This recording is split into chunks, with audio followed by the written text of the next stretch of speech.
Yes, 3 pieces in a garbage bag in the closet. Oh, I read it all right.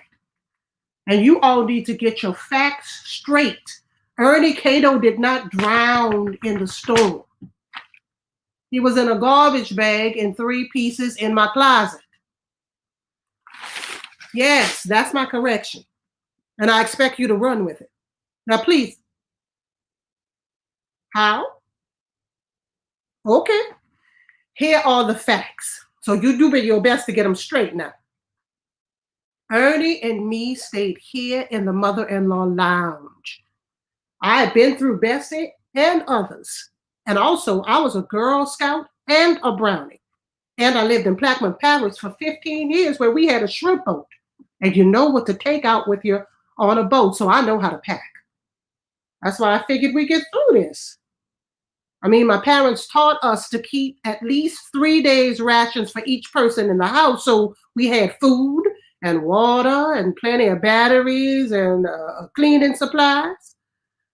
These things, they just come back to you, your surviving skills. But at some point, after the time it was too late to get out, I just had a feeling about the situation. You know you have your sixth sense, and if you ignore it, you're in trouble. Well, that's the reason I started bringing stuff upstairs. All the pictures and the little small things and the papers and licenses, little stuff I need. Well, Katrina hit, and looking outside at the garbage cans and all the debris flying around, you could tell it had made tornadoes. But then Monday came, and the sun was shining, and we all went outside and was saying, we got through. Nothing's going to happen to us now. But late that evening, the water started coming in. Now, I thought it was just rainwater because, the streets was filling up. But see, the streets will get flooded from a plain old hard rain. So that first half inch or so all around the building at first didn't look nothing like more than a normal big rain when the pumps back up. Then a little later, Monday evening, I go downstairs and see the water start coming in maybe about a half inch inside. But I still don't have any knowledge now that the levee had breached. It was coming in the front door. And then I go behind the bar, and then I notice that it's coming in from that wall over there. And all in the back, just seeping. Well, right then I knew this wasn't from no normal rain. And right there is when I saw about the statue. I broke it loose into 3 pieces and took Ernie upstairs with me because I could see that water rising. Now I get the statue up into the apartment, and then I turn on the radio and the TV, and they're announcing a breach in the lower ninth ward. But my thought was, well, we had a breach 40 years ago in the lower 9, and we got through it. Then they start talking about the 17th Street Canal and that the avenue had breached, and I said, oh my God, the city's going under. And yes, indeed, sure enough, next thing you know, the water just keep on rising up in the mother-in-law lounge. Now, the next time I go downstairs, the water had reached the top of my tables, which is about 4 feet high, you understand? I had come downstairs to get the canned food that I had sitting on top of those tables because I had some people to feed. Well, my mom's sister, who's a diabetic, and this college girl, about 23, from California, who didn't have the first clue about no hurricane. She called me and said, Mrs. K-Doe, all my friends are gone and I don't have anywhere to go. And I said, yes, you do. And she came on over to the lounge. And then I have these neighbors in the back, and her daughter was strapped over there. So she climbed from her house to the top of my shed and then through my window. And last but not least, my granddaughter Raquel, who I like to call special. My granddaughter stayed here with me because her mom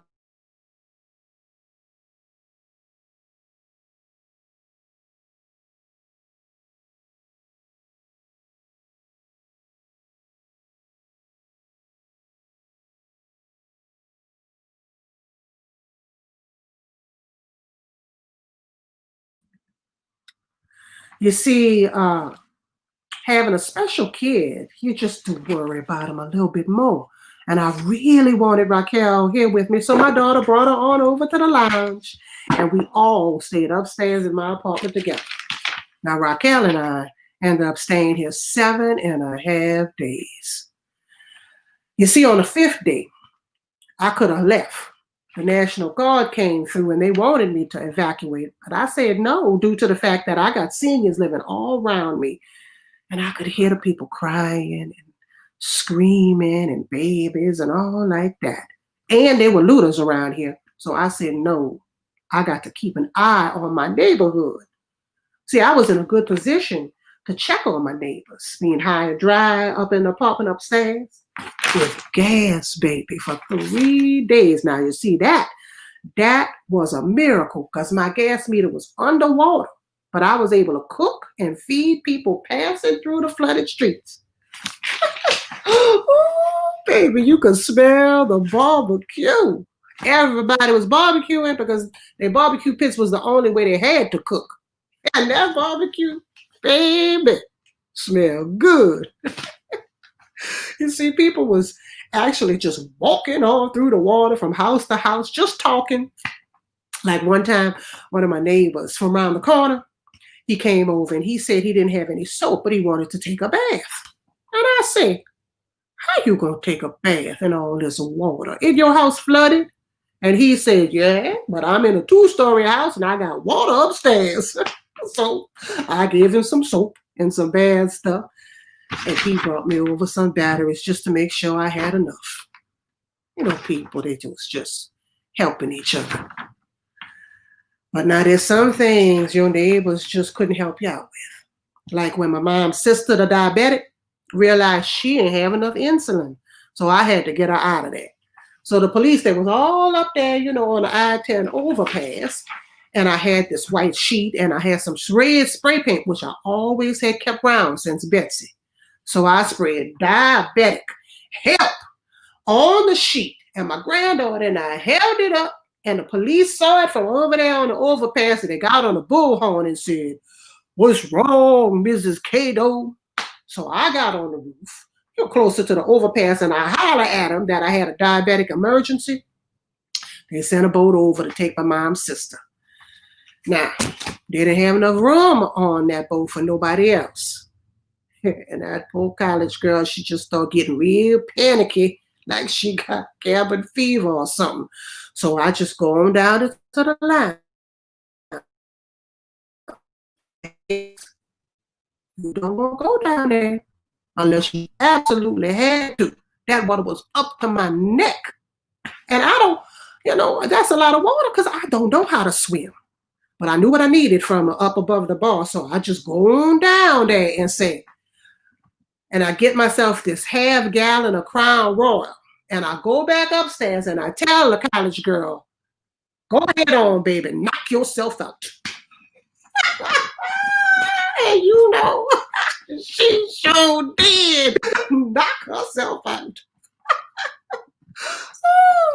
So pretty soon, another police boat had come by and I managed to get them to hear me. And I said, I got somebody I need to get to the hospital to safety.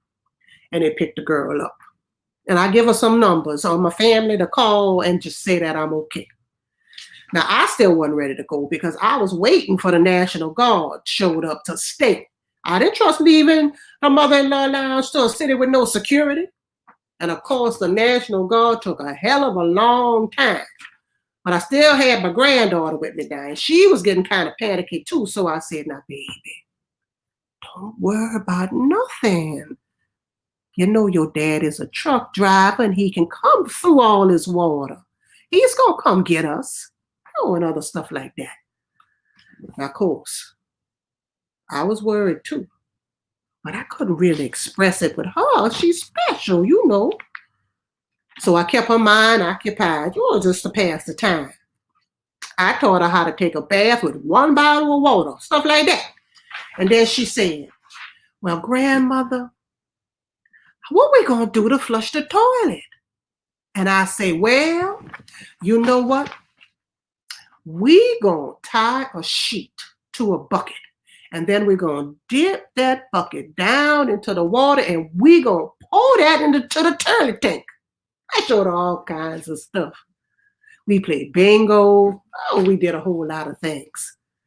Then she said to me, Grandmother, I sure would like to have me those meatballs with some spaghetti in a can, but we don't have any way to heat it. Then she laid down, she took a little nap because it was awful hot.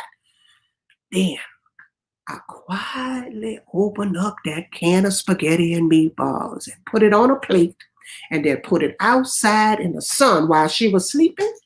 So when she got up, I said, you ready to eat something? And she said, yeah, I guess I'll eat peanut butter and crackers. And I said, no, we having meatballs and spaghetti. And she said, Grandma, they cold. And I said, no, they won't.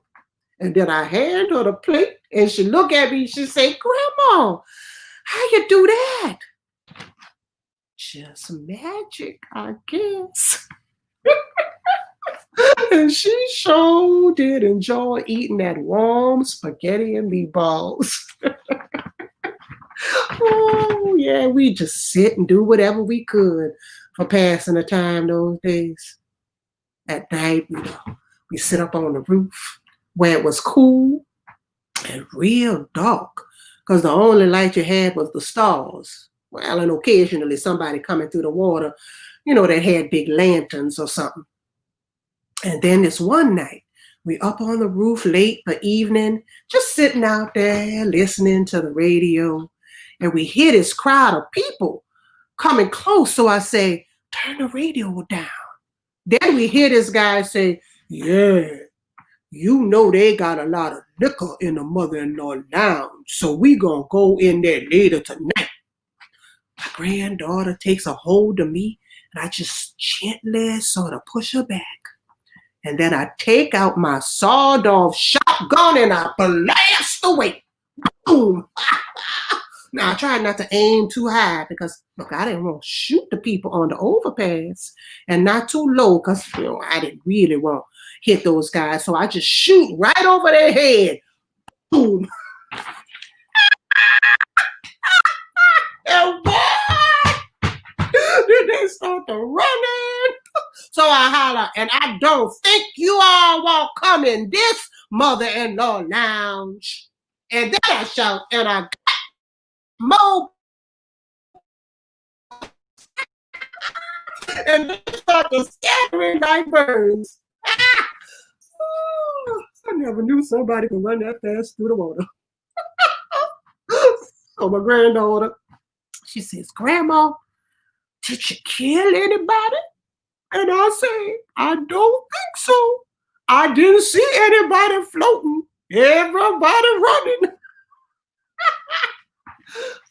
So we just start feeling, safer up there on that roof. And we put pillows and bed sprays out there and just start laying under the stars. You see, most people not looking for you up on your roof after dark. And also, the word was out. We were shooting first and asking questions later.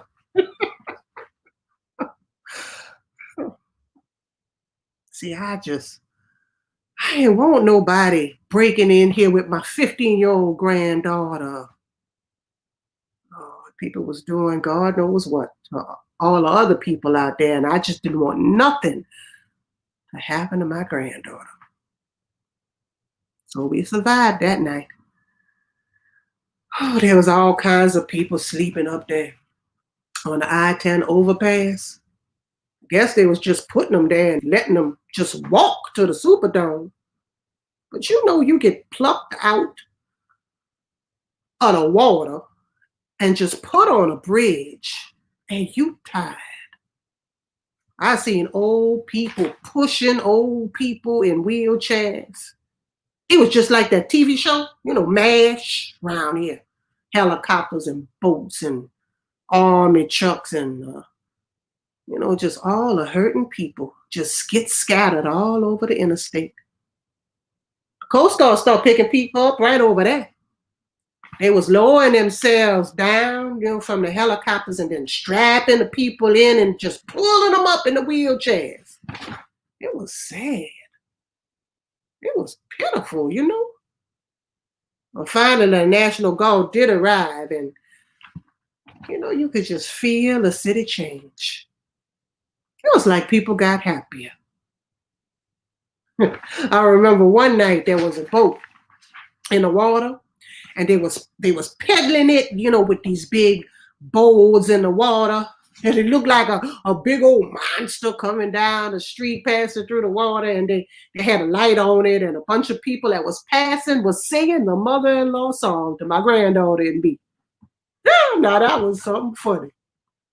Mother-in-law, mother-in-law, mother-in-law.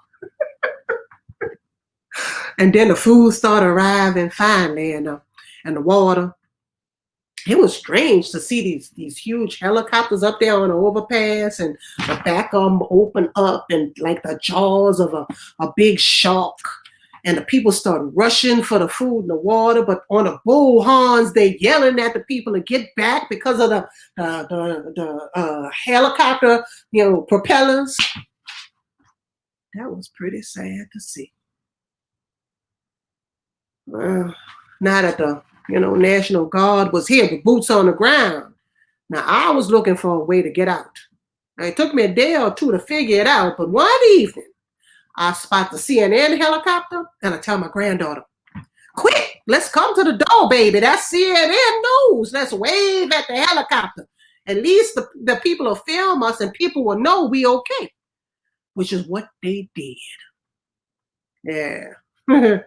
They went around the building to the right and stumbled on my pink limousine just sitting out there in the water and the murals on the wall of my building. So we got on TV, and the people was happy to know we was okay. Me and my granddaughter, in the apartment upstairs. So that was one thing good. But then I was watching them film, my mother-in-law lounge and the area around the Circle food store, and that's when I saw the most frightening thing. It was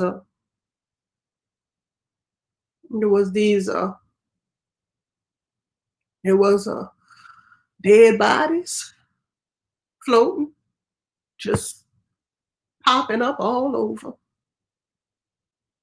I don't know if the tide pushed them in or what.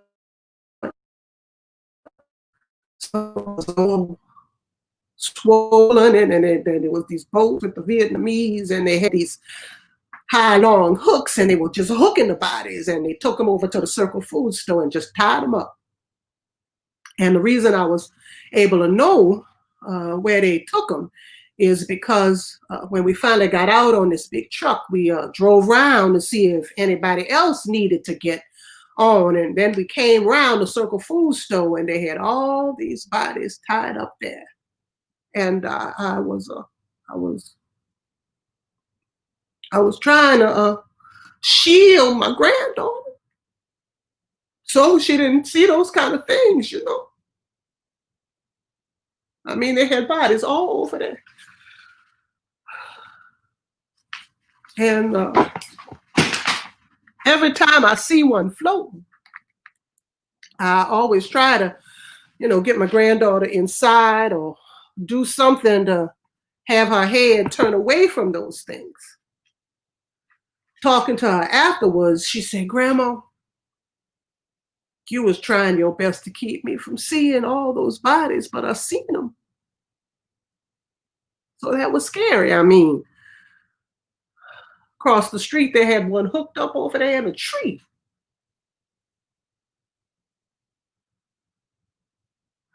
So now the cavalry was here. I felt all right about leaving the statue behind. So I put him back together, and I propped him up high in his chair, and I put my shotgun in his hands.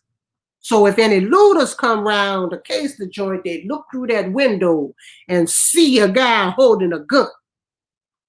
Now, when the soldiers came in to check on the situation, I had to have a little talk with my granddaughter. You see, I had never in my life told my granddaughter she's handicapped.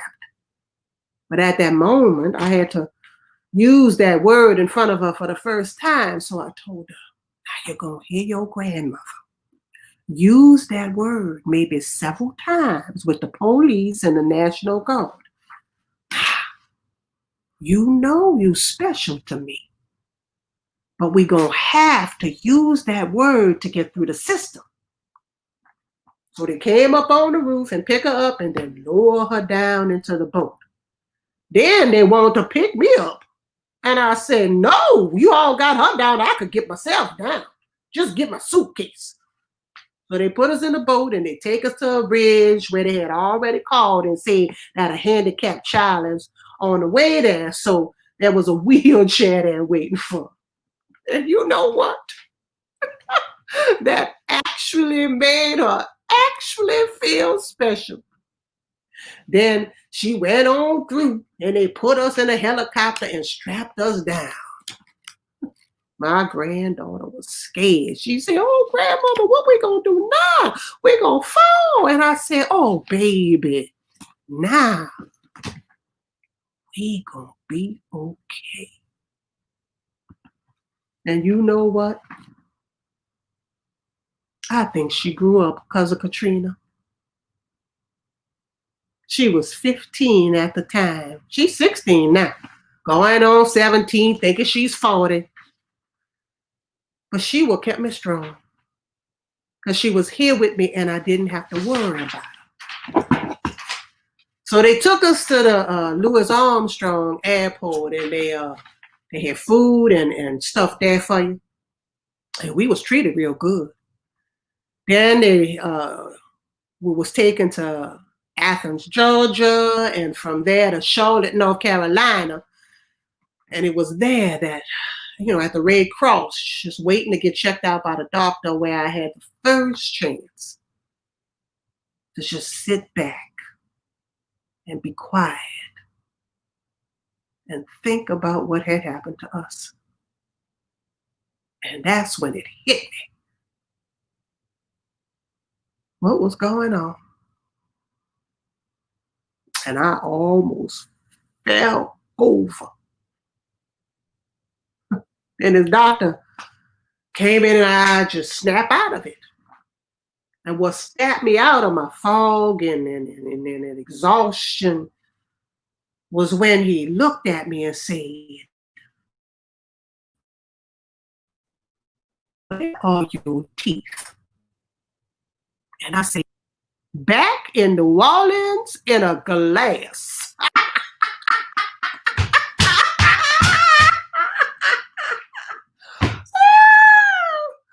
Then the New Orleans Musician Clinic contacted me after that, and they asked me to travel around the country to help locate musicians, which I did for a while.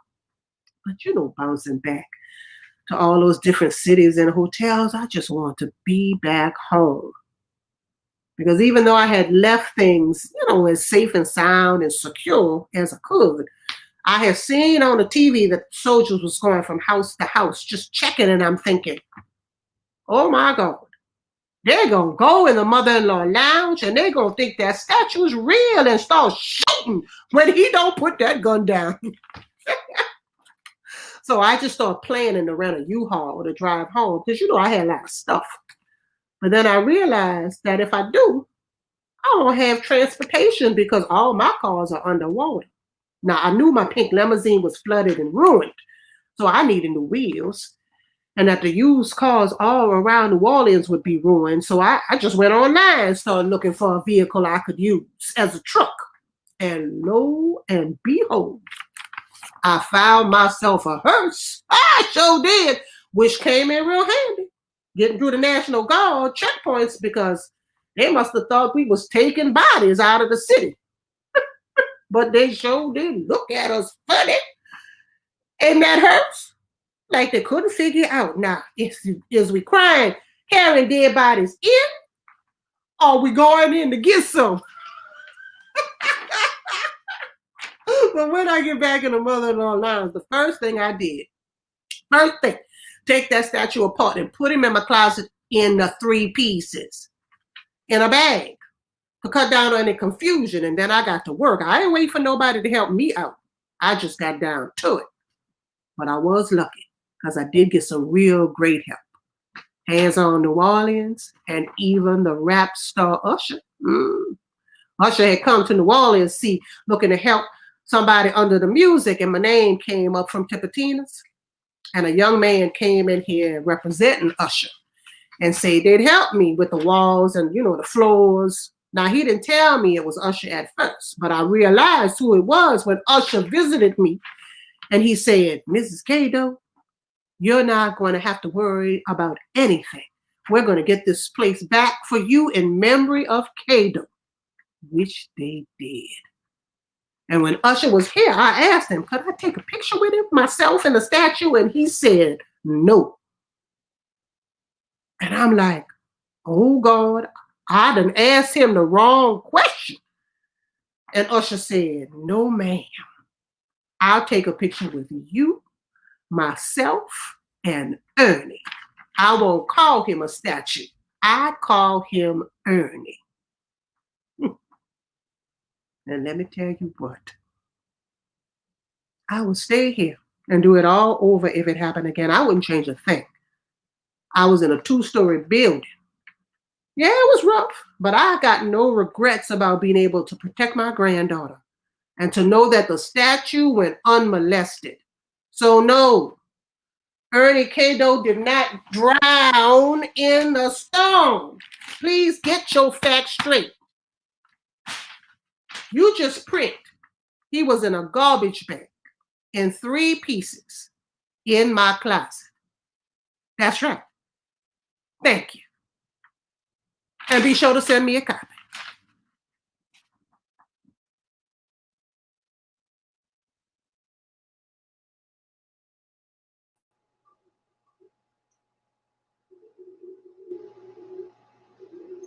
Sylvester! Sammy! Come to Mommy, you silly little weasels. You haven't seen my ferrets, have you? Sammy and Sylvester. No. But you saw who? Doing what? Really? Well, listen to this. Friday night before the storm, my son left and he begged me to go with him, but I didn't because I had to check on my father, who couldn't go anywhere because of his health. Besides, I'd been to the grocery store and I bought all kinds of survival foods and batteries and water, so I was ready to ride out the storm. So on Saturday morning, I got up and I thought, well, I will just cook everything in the freezer and then take a taxi cab over to my dad's. So there I was cooking, and my little nephew calls me and tells me that my dad had just died.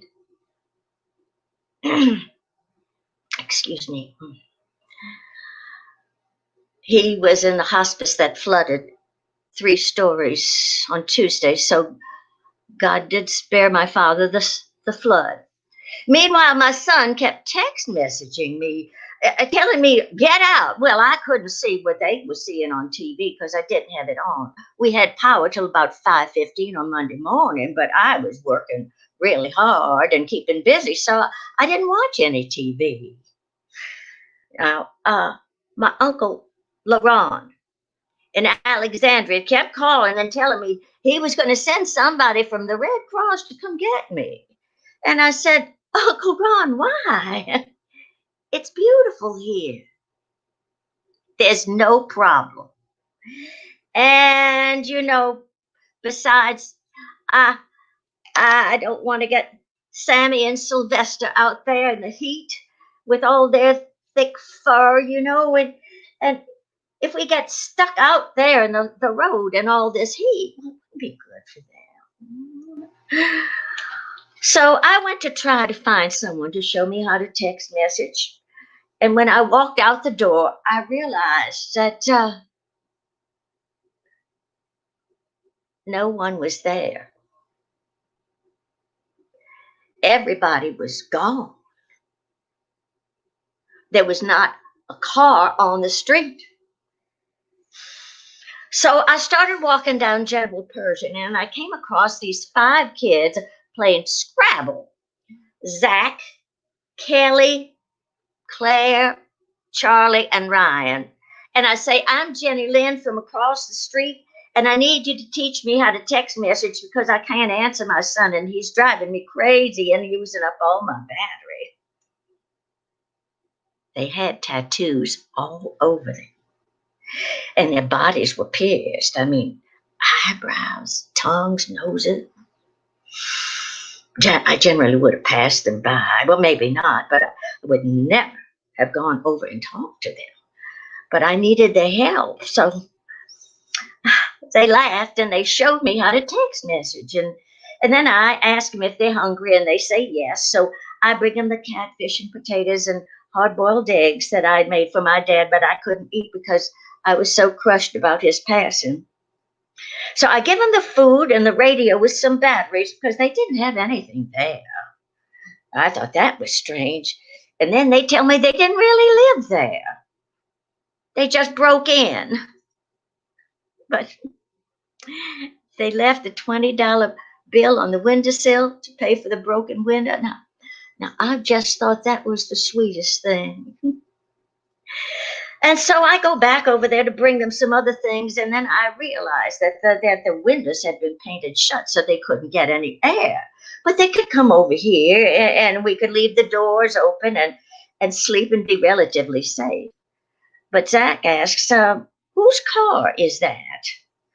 And I say, well, it's my son's, but it has no clutch and less than a quarter tank of gas, so you can't even, it's a real clunker. You can't even drive it.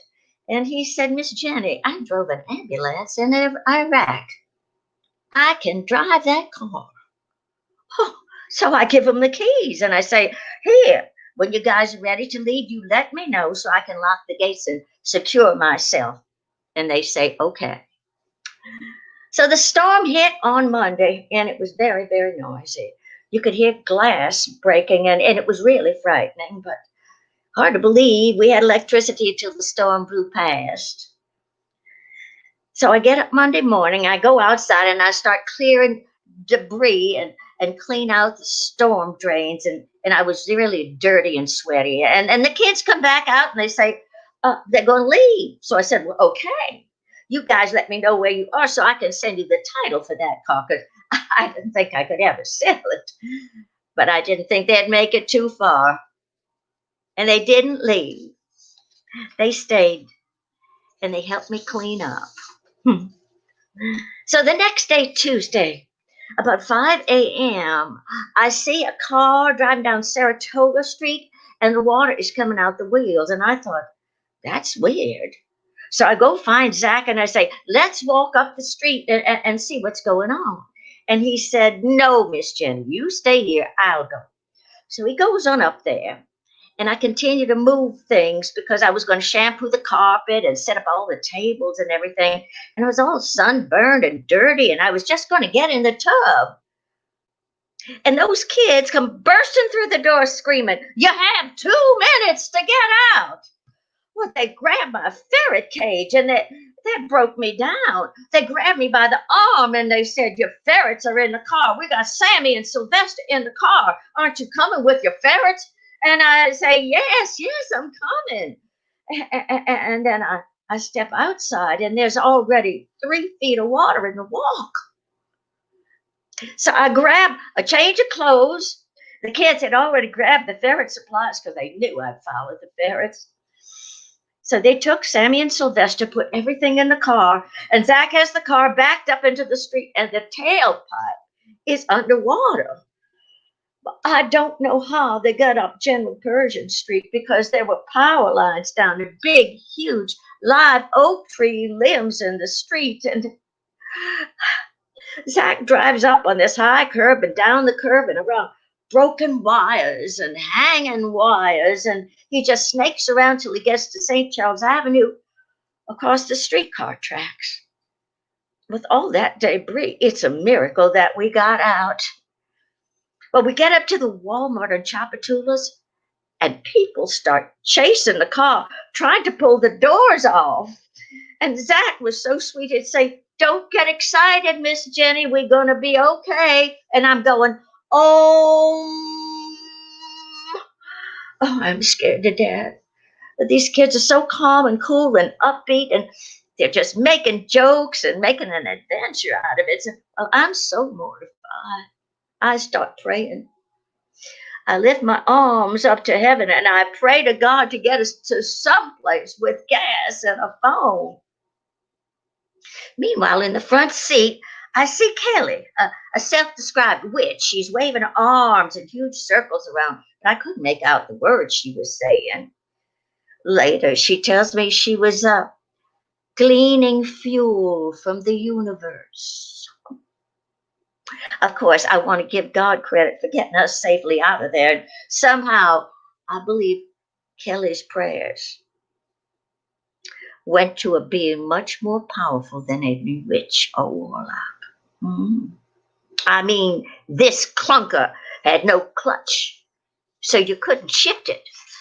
But somehow those kids got that car to go 35 miles per hour across the bridge and past Baton Rouge, but had lost all its power, and all the way to Port Allen, where everything was closed but this one Waffle House, where I call my Uncle Laurent and I tell him where I am, but not to come. And 85 years old, he gets up at 1 in the morning and he gets his little grandson, Chris, who's an assistant district attorney in Alexandria. So little Chris brings his grandfather down to Port Allen to pick me up, and those kids would not leave me there. They say, "No, Miss Jenny, we're going to stay till someone comes for you." And I say, "No, this is a good time for you to travel. There's nobody else on the road." So there we are sitting at the Waffle House, and my uncle comes for me at 3 o'clock in the morning, and I see his little face as he drives past, and I'm waving, "Uncle Ron, Uncle Ron." So I call him on his cell phone, and I said, "You passed us. You passed us right up." So he comes back and says, "I saw you there, but I didn't recognize you. I thought you were a scurvy bunch of hippies." So Uncle Ron stops, and my cousin Chris gets out. Now, ADAs don't make a lot of money, but he had a $20 bill, and he gave it to those kids. So they drive off, and I text messaged them a few days later. They made it to San Antonio, Texas, in that old car. And interestingly enough, they had that clunker fixed. They unclunked the clunker. And in the latter part of February, those kids brought that car back to me. So those kids, maybe that's who you saw, maybe not. But if you do see them, you tell them that they're welcome here anytime they wish. And I'm waiting for the next text message. And if you see Sammy and Sylvester, you send them right home, along with my Katrina angels.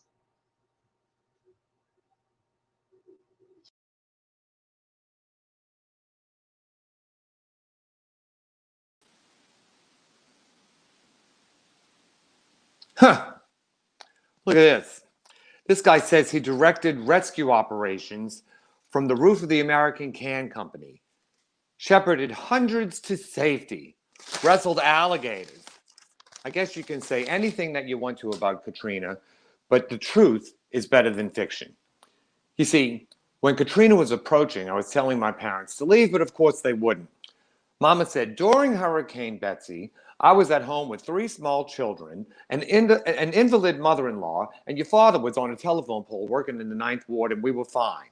She said, "I just don't think I'd be comfortable on a long car trip." I just couldn't convince them to leave, but I did convince them to come to my apartment at the American Can Company. And when we got there, there was sort of a hurricane party feeling going on at the building. But on Monday morning, the water started coming up. Well, this guy in the building starts freaking out. And he says, "We have to break into people's apartments and steal their food." And I said, "No, we don't. We have food.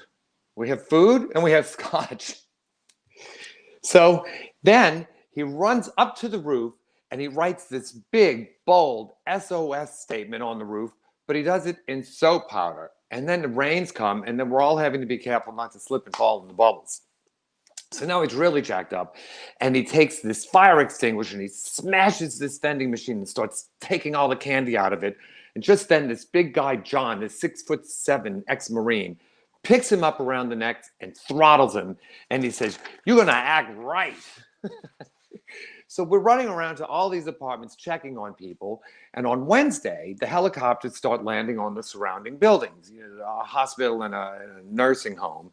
We don't know which way is up. When I finally get through on my cell phone to my sister Karen in Houston, and I said, "Karen, is this on TV?"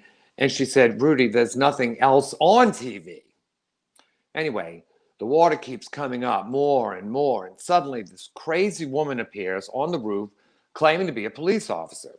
Well, she has on blue nylon slacks and a t-shirt that says NOPD, but she's got no gun and no radio, and she's hysterically crying, and she says, "It's the end of the world. I've got a boat.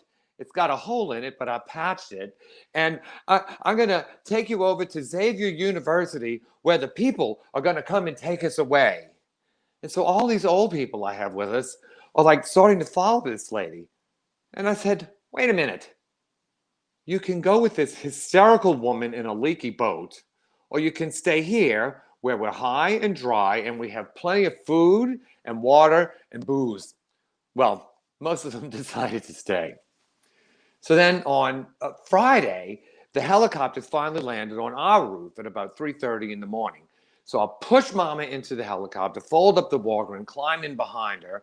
And I looked at her and I said, "Are you comfortable, Mama?" So I asked to the Coast Guardsman, and I said, "Where are we going?" And he said, "We're going to take you to the lakefront airport where there are buses that's going to drive everybody to Houston." Great. So we take off, and we can see fires burning all over the city, like in circles all around us. And we land at the lakefront airport, and I go and I walk up to the National Guardsman, and I said, "Where are the buses?" And he said, "Buses? What buses? There are no buses here. This is an island." And I'm like, oh my God. So here we are in the darkness of this island that used to be the lakefront airport, and we don't know what the hell. So all of a sudden there's this guy out there with these pants on that are drooping, the crotch was like at the knees, and he's got this vicious looking pit bulldog with him. And the pit bulldog attacked this nurse and ripped the pants leg of her scrubs right off of her. And so the National Guardsman says, "Look, you got to go tie that dog up to this tree over here." And the guy says, "Oh no, I'm not tying my dog up to a tree." And he's starting to get really agitated, and there was this big commotion, and then boom. Well, we didn't have to worry about the dog anymore. But anyway, now we really don't know what the hell. So there's like thousands of people, and I ran into the two small children of my building security guard, Monique. She was so great on the roof.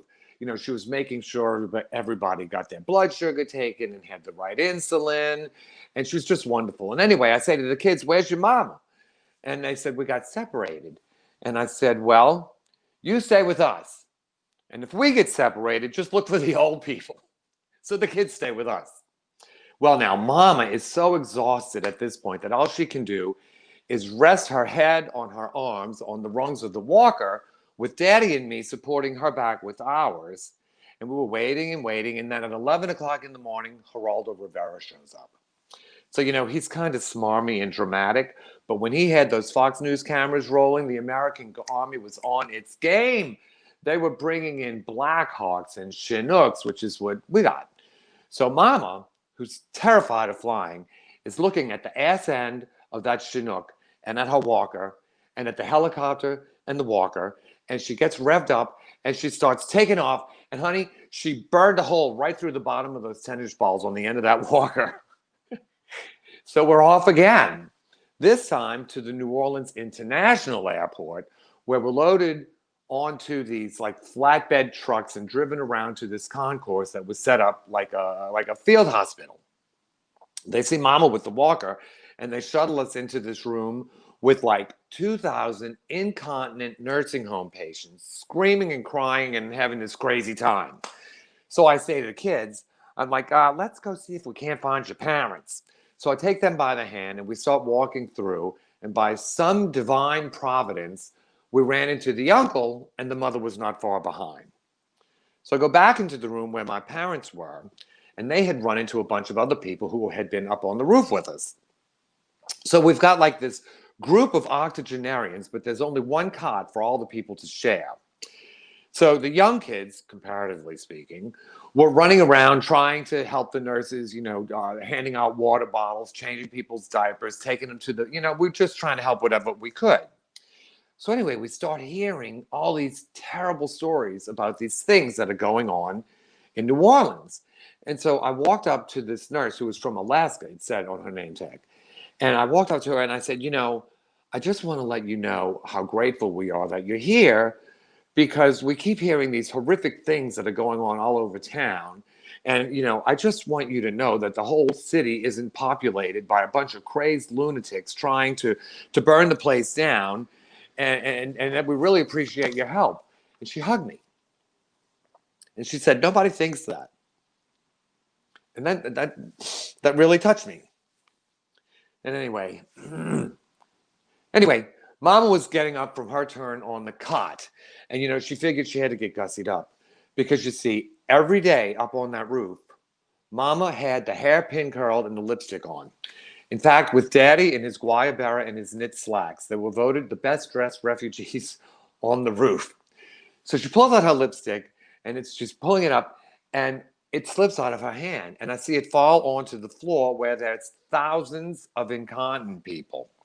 And so as if in slow motion, I see her reach down to pick it up, and she bringing it toward her lips, and across the room, this was me.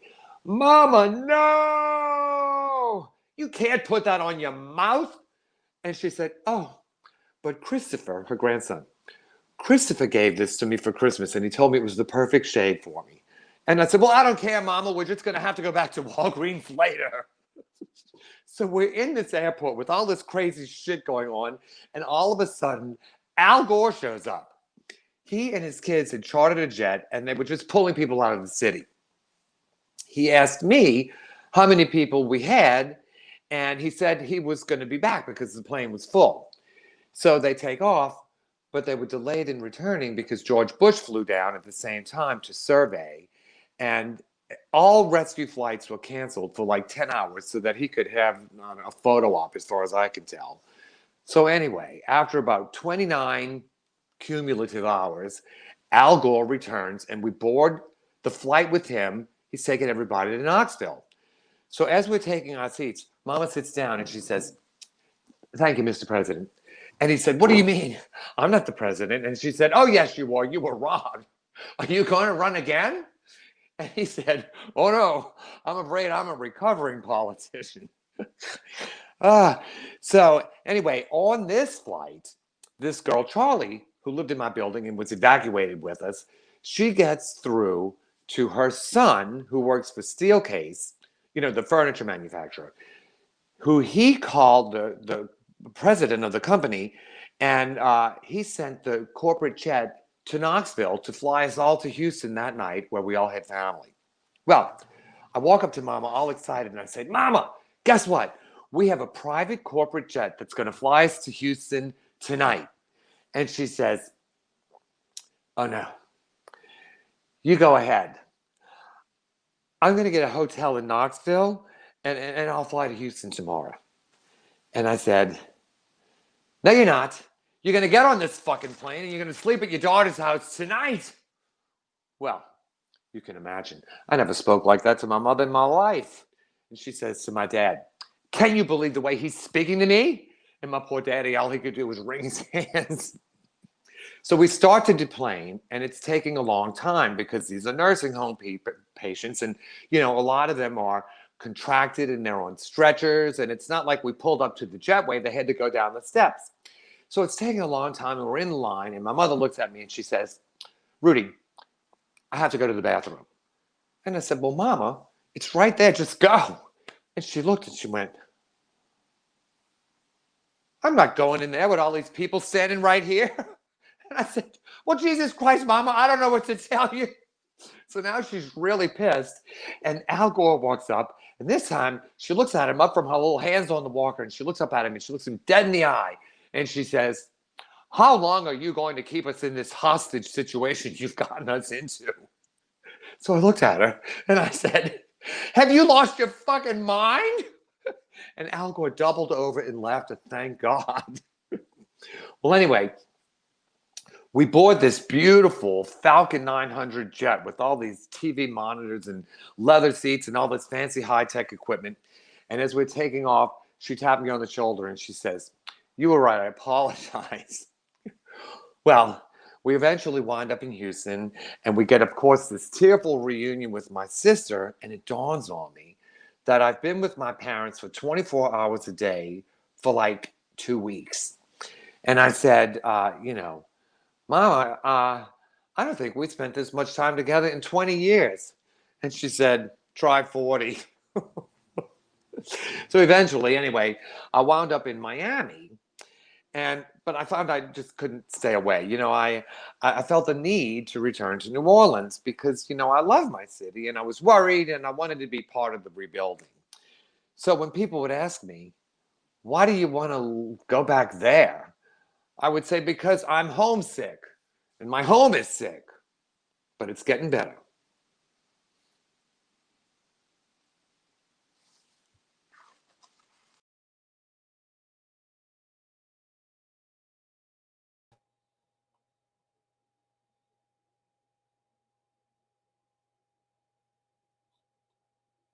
No, Skull and Bones gangs, man.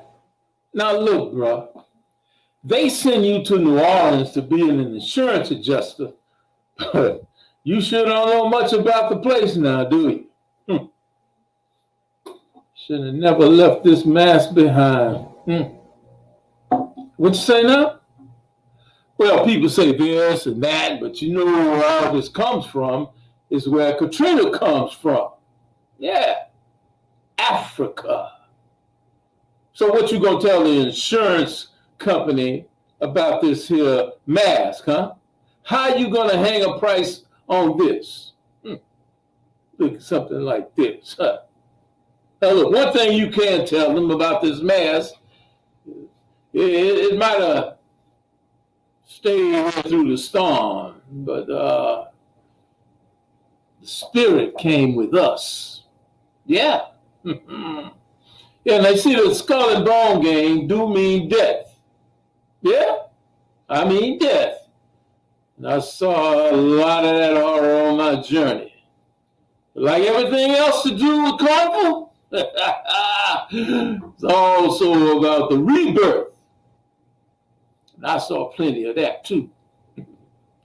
You see, it all started where we live. The Garden Plaza complex on the Gentilly side of the Ninth Ward. I woke up that morning and the water had climbed up to the fourth step. And I say, son of a bitch, something big done broke. So we take them 150, 200 people that we had up there up to the second floor. And we stay there that night. No lights, nothing. Cooking for them on the roof.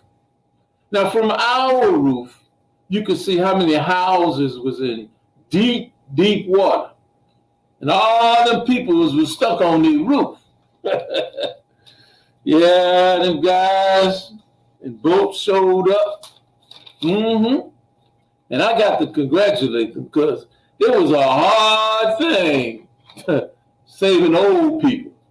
Blind people, people with one leg, people with no legs, a lot of people just crying, scared. Yeah, thinking they're gonna drown. And man, it was dark.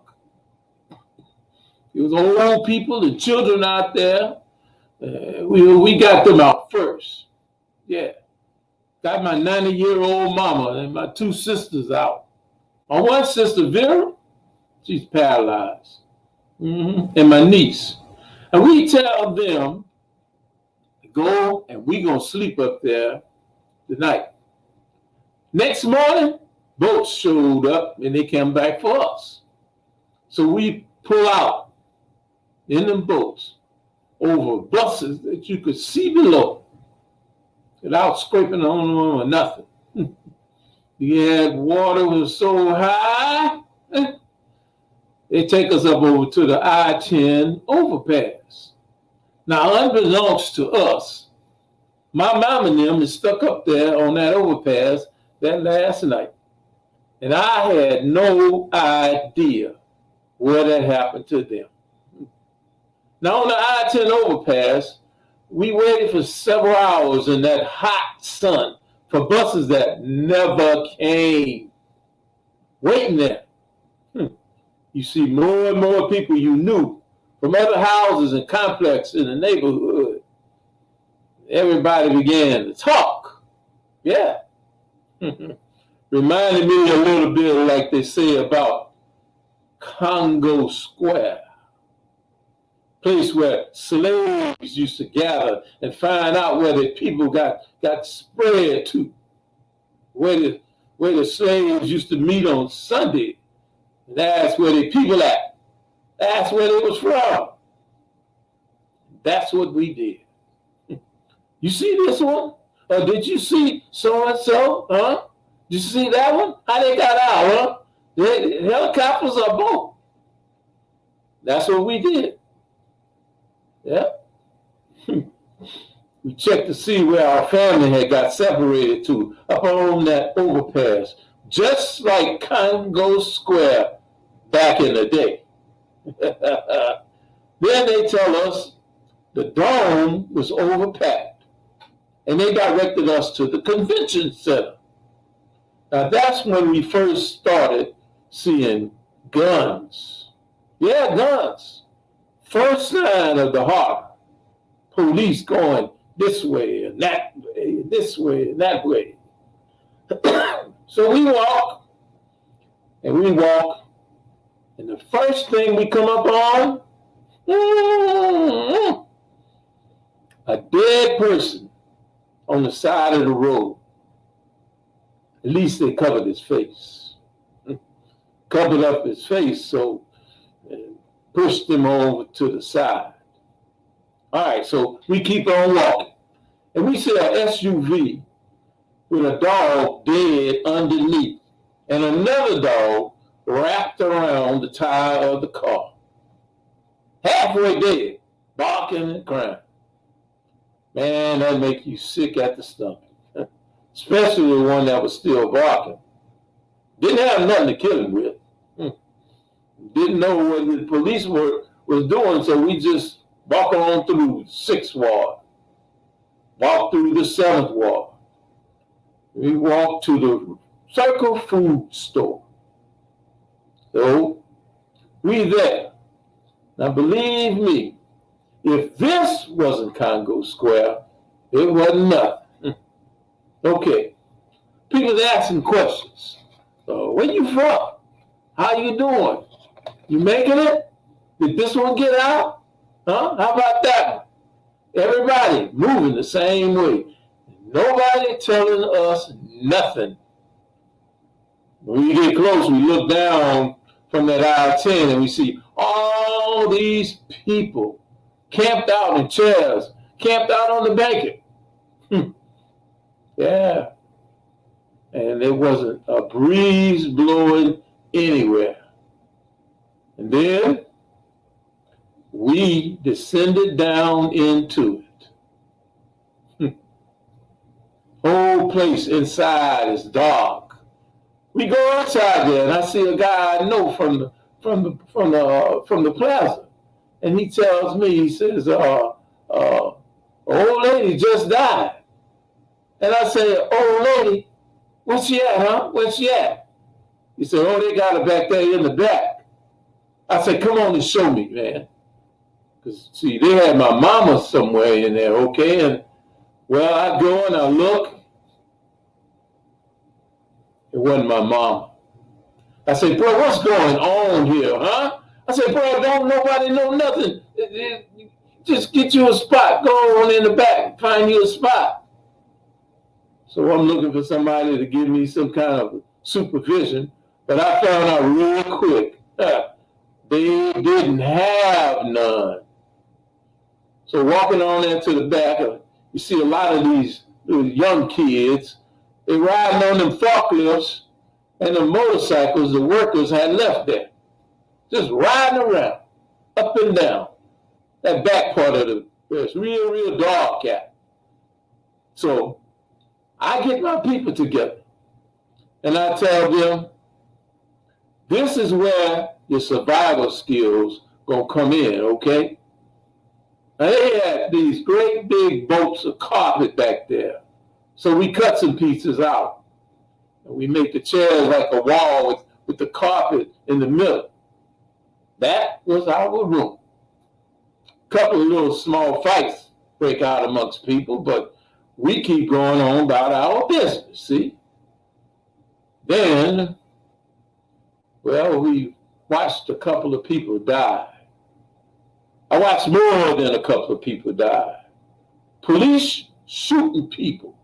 Everywhere I go, I see people. And in the midst of all of that, I'm still looking for my mama and them and my sister. Thing is, it's more or less all right till the police come with the press. See, when the reporters come, things change. Police was down with you taking food because they was trying to feed everybody. Then, when the press come, they make it look like people is just looting. That wasn't no looting. That was people feeding people.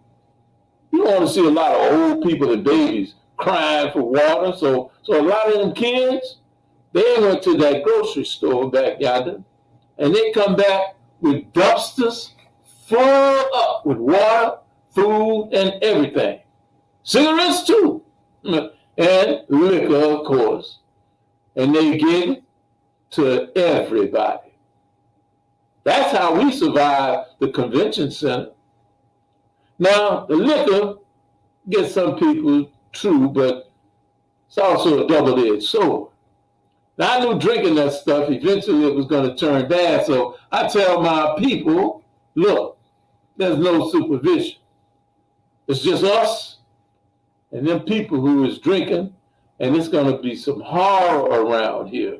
So you better get ready because it's going to break loose. You can tell by them quiet people from the Garden Plaza. You could tell that they were afraid and they were worried. So we all sit there. We look around and we see a man from the Garden Plaza who tells me my mama and them and my sisters are in Section 8. So we go and we find them. Ooh, yes, sir. That was a family reunion like you ain't never seen before. we bring them on back to our little room, our little spot. So we're going to try to catch some cat-eye sleep, right? But them guys with them damn motorcycles and forklifts, they running all up and down the place, you know? Then fights break out quite naturally. And everybody got to jump up and run, and it goes on like that all through the night. So early that Thursday morning, I go outside, and I see tons of people, and a lot of Army and National Guard driving up and down the street like it's some kind of a parade under their supervision. No police on foot outside, but everybody's screaming and hollering because a little girl got raped. Everybody, including me, we go outside and we tell this policeman. And he says he ain't got no orders to go in there. First thing I thought was, this gonna be one of them Jim Jones kind of things. They ain't up in nobody. They just standing up there waiting for orders. Oh, what kind of order they waiting for, huh? People suffering, people died. Old lady, she just fell and died less than 10, 15 feet where I'm standing at. Huh. Next morning, Geraldo shows up with cameras, and he starts asking them why they didn't have no water or food for these people. Right then, we got the word. Helicopters coming. I found the spot where they're going to land, and our group, we go there and we get in line. We just sitting on our bags trying to talk, but there wasn't too much to talk about because everybody, we still got the horror on our face, and it's showing more and more. It's Jeeps with guns on the front, and those doom buggies that had them big guns, and National Guard policemen, 6 and 7 at a time, and they had K-57s. I tell my family, now let's call somebody out of town, because this stuff going to blow up and take off right here. So everybody got on there, and they took us to the airport like we was free from something. Like something the ancestors went through a long, long time ago. Flying away, I sat on that back piece that comes down so I could get a good hawk-eye view of the city. And yep, 80% of the city was underwater. But like they say, one piece of life is a million pieces of life. I still saw grass. I still saw houses with no water. I still saw people walking around, and I knew more people was walking around surviving. It's gonna be there forever, brother. I tell you what Katrina was. The ancestors showing us whatever you throw at me, I can handle. Yeah, people that shook up. They shook up and they're going to walk again on the ground where their ancestors walked. Our ancestors, our grandmothers, our grandfathers, they're in New Orleans. And New Orleans is where we're supposed to be. And that's where we're going back to. Flying up on that Black Hawk, I looked down there and I saw them 2 St. Louis cemeteries. And I said, ain't my time. I'll be back.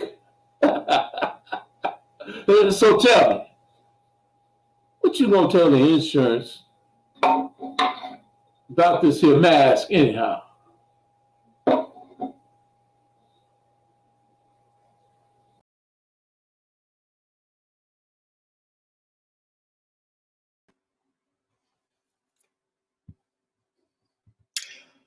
My name is Sidney, and I'm a New Orleans tour operator.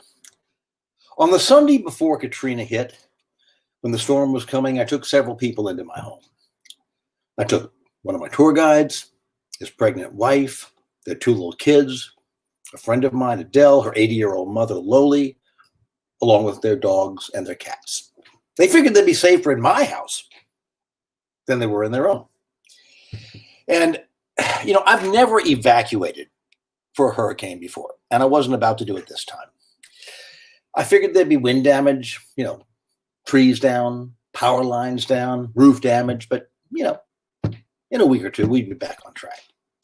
So we all hunkered in for the storm, and about 10 o'clock that night, my phone rang, and it was Tucker Carlson. And he was calling me from MSNBC, and he asked me if I wanted to be on the air. And I said, sure, but why? And he said, well, I think you're the only person left in New Orleans. So we did a little interview, and then he says, good luck. We'll call you in a couple of days and see how you fared. Well, Sunday night, Katrina hits with all her wrath. But by Monday, it was over with. I mean, for the most part, we thought we dodged the bullet. We survived the storm. But then on Tuesday morning, I wake up and I find that my street is a river, my front yard is a lake, and water is slowly but surely coming into my house. By 10 p.m. that night, I had 5 feet of toxic soup. This was not water. This was toxic liquid. You wouldn't want to put your foot into this stuff. So I had the same crew in my house. We moved upstairs, and by this time, I've got no electricity, no water pressure, very little of anything but a cell phone, and that's still operating. Then about 10 o'clock that night, the phone rings, and guess what? It's Tucker Carlson. And he says, "Hey, Sidney, how are you doing? What do you think now?" I said, "Well, Tucker, I think I made a colossal mistake." So he interviews me for about 15 minutes, and then he says, "Well, we're going to check back with you tomorrow, and we hope everything's going to get a little better for you then." As soon as I hung up the phone, I lose my phone service. Now I've got nothing but a battery-operated radio. Now, by Wednesday, the helicopters are flying all over the city like swarms of mosquitoes, but nobody's getting saved. Nobody's getting plucked off the roofs. No food's being dropped. Misinformation is being put out all over the radio about where to go, what's happening around the city. People were all over the rooftops. At some point on Wednesday, I was able to evacuate my tour guide and his pregnant wife and their 2 little kids in a boat that was passing by. A lot of boats were passing, in front of my house, and people were saving each other, basically. So then I'm left with myself, my friend Adele, her 80-year-old mother, and a house full of their dogs and cats. And at this point, things are getting desperate, so I have to break into my neighbor's house to get food and water. It had become a pretty desperate situation. We were up on the roof for quite some time, pretty much watching the city burn around us, like the Armageddon, the apocalypse. Now, I figured I could continue to break into my neighbors' houses for food and water if necessary, but you can't run from fire. And there was a lot of gas and oil in that water, and there were houses burning around us. Sometime on Thursday afternoon, the helicopters started dropping food down on top of us on the roof. And now I don't know if you've ever been underneath a helicopter, but it's like a damn tornado. As soon as they drop the food and the water on the roof, it blows off. So I've got to climb down into this toxic soup to get it. And I remember thinking, man, this is a goddamn case of survival if I've ever seen one. Now, by Friday, it had been almost a week, and Adele was getting sick on the roof, so she had to be airlifted off by helicopter. By this time, we're hearing really, really negative reports about what's going on around the city. So I'm thinking the safest place to be is in my house. So once Adele gets airlifted off the roof, it left me and her 80-year-old mother and all the dogs and cats.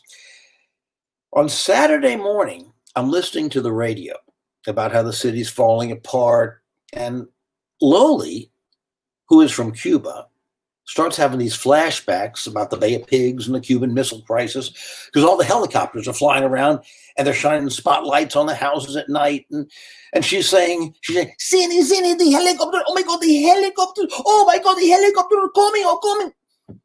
So she's pretty much a case to deal with in her own right.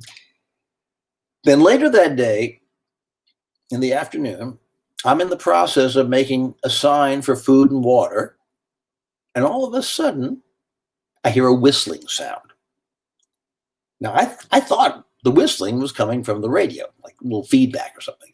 But Loli says, Sidney, someone in the house. And I say, no.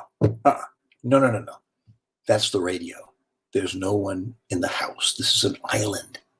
No, Sidney, someone in the house. So to appease her, I take a loaded handgun and I walk down the hallway into my bedroom where to my shock, I come face to face with a man in my house. I look at him, he looks at me, and once we get past the issue of whether he's planning to hurt me or I'm going to have to hurt him, he says in a very raspy New Orleans accent, "So look, you got a telephone?" And I look at him and I say, "Yeah, I've got a telephone, but I haven't had phone service in a week." "Well, give me your phone. I'll hook it up for you."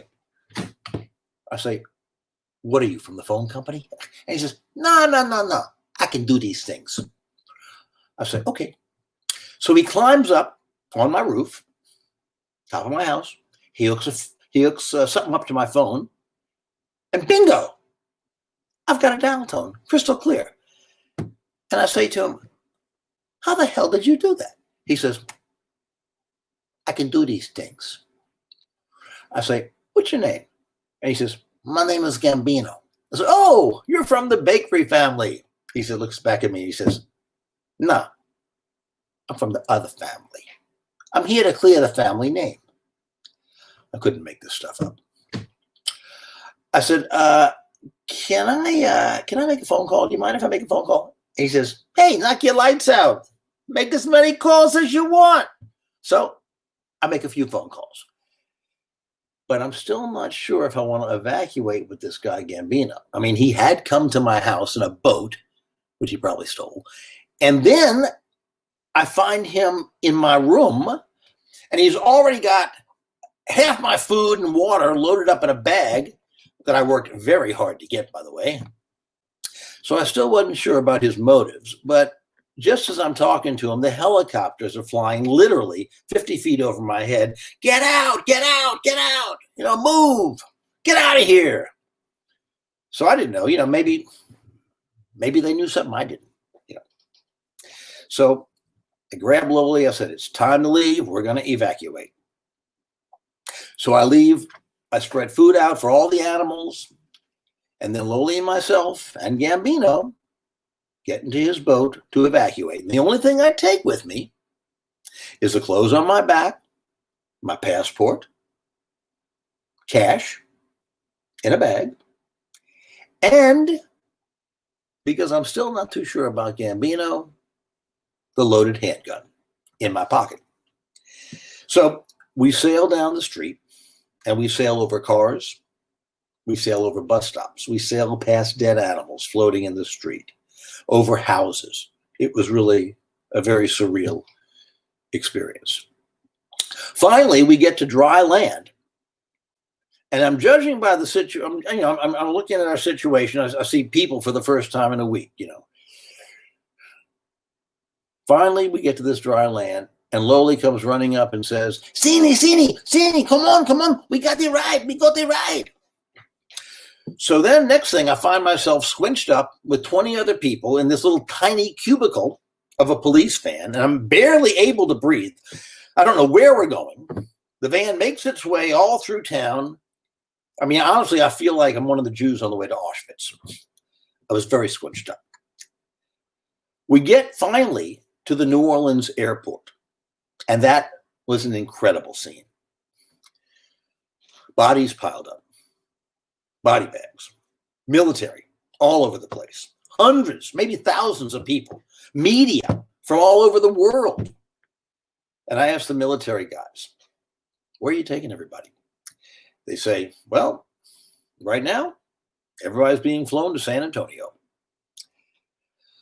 So I turn to Loli and I say, "Loli, we're going to San Antonio. Let's get in line." So we get in line, and we're waiting there. And then to my horror, I realize that I'm standing in an international airport with a loaded handgun and a bag of cash. So I debate for a second on what to do about this. Put the gun in a trash can, whatever. And I think, what the hell? So I go up to the military guys, and I give them the gun. It wasn't a big deal, I guess they had a lot of people doing the same thing. So we get back in line, and I'm thinking we're about to get on a commercial airliner and fly to San Antonio. But when we get out on the tarmac, I see the largest Air Force transport plane that I have ever seen in my entire life. It looks like it's the size of a football field, but with wings. I mean, it looked like a warehouse. You could put several planes in this plane. So we get on this big warehouse with wings, myself, Loli, and about 700 other people. I mean, there are no seats, no windows. I mean, I can't even tell if I'm facing the front or the back of the plane. It was hot. It was noisy. The military is walking all around with their guns. So the flight takes off. And somewhere over the country, a voice comes on the loudspeaker, somewhere, I don't know where we were, but one of the military guys comes on the loudspeaker, very static. Ladies and gentlemen, I'm afraid there's been a little change in plans. This plane is it's not going to San Antonio. It's going to Fort Smith, Arkansas. Well, there was nearly a little riot on the plane. They didn't want to go to Fort Smith. They wanted to go to Texas. But once the whole riot was quelled, we did in fact land in Fort Smith, Arkansas, pretty much to a hero's welcome. It was kind of like the military greeted us, and it was kind of like we were the hostages coming back from Iran. And they put us all on a bus. We got food for the first time in a week, and they take us to Fort Chaffee Army Base, which hasn't been used, by the way, since World War II. And they give us our first food, and they put us in the processing room. And honestly, I felt like I was there to get my tattoos and sent off to the showers. But the first thing I see when I walk into the processing room is this young, attractive woman, early 20s, and she's very upset. She's got tears coming down her face. So being the chivalrous guy that I am, I walk up to her and I ask her if there's anything I can do, anything I can do to help her. And she tells me that she's lost her boyfriend, her fiance, at the New Orleans airport. She has no ID, no money, no nothing. Her family has evacuated to Virginia. She's by herself, very alone.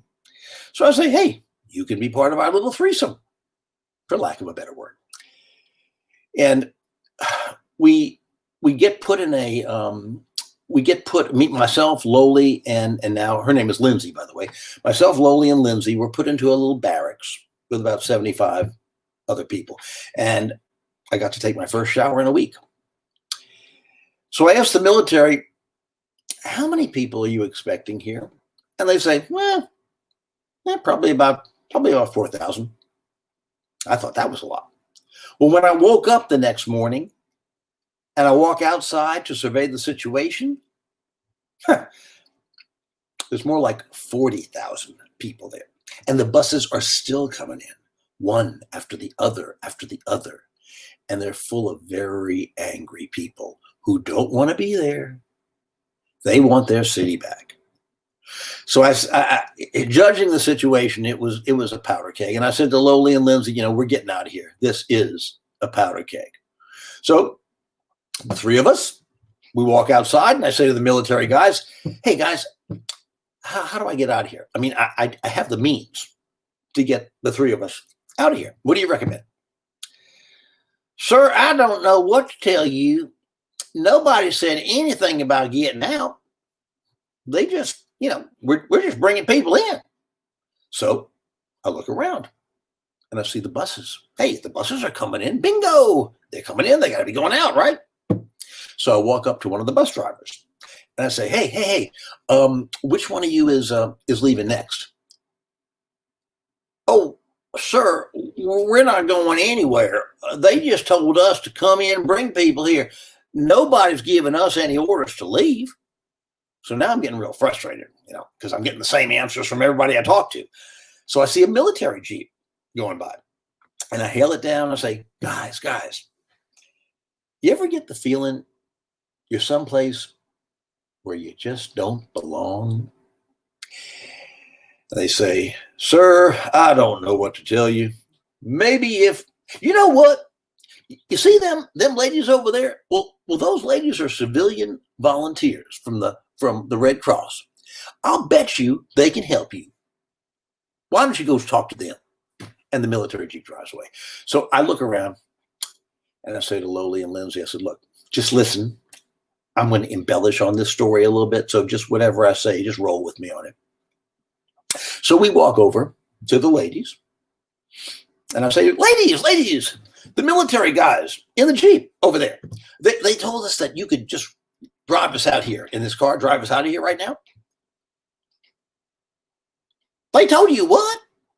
They said you could drive us out of here. Who told you that? We can't do that. Well, it's the military guys. They're gone now, but you know. Well, golly, how do they expect us to do that? We are here waiting on a caravan. We got food and water. I said, well, you know, I've got a serious problem here. I said, I've got an old lady with a heart condition. I got a young girl with a bladder infection, and she's got lupus. So Loli and Lindsay are looking at me kind of strange, and I kind of wink at them. And the lady says, I tell you what, we've got a convoy coming in a couple hours of food and water.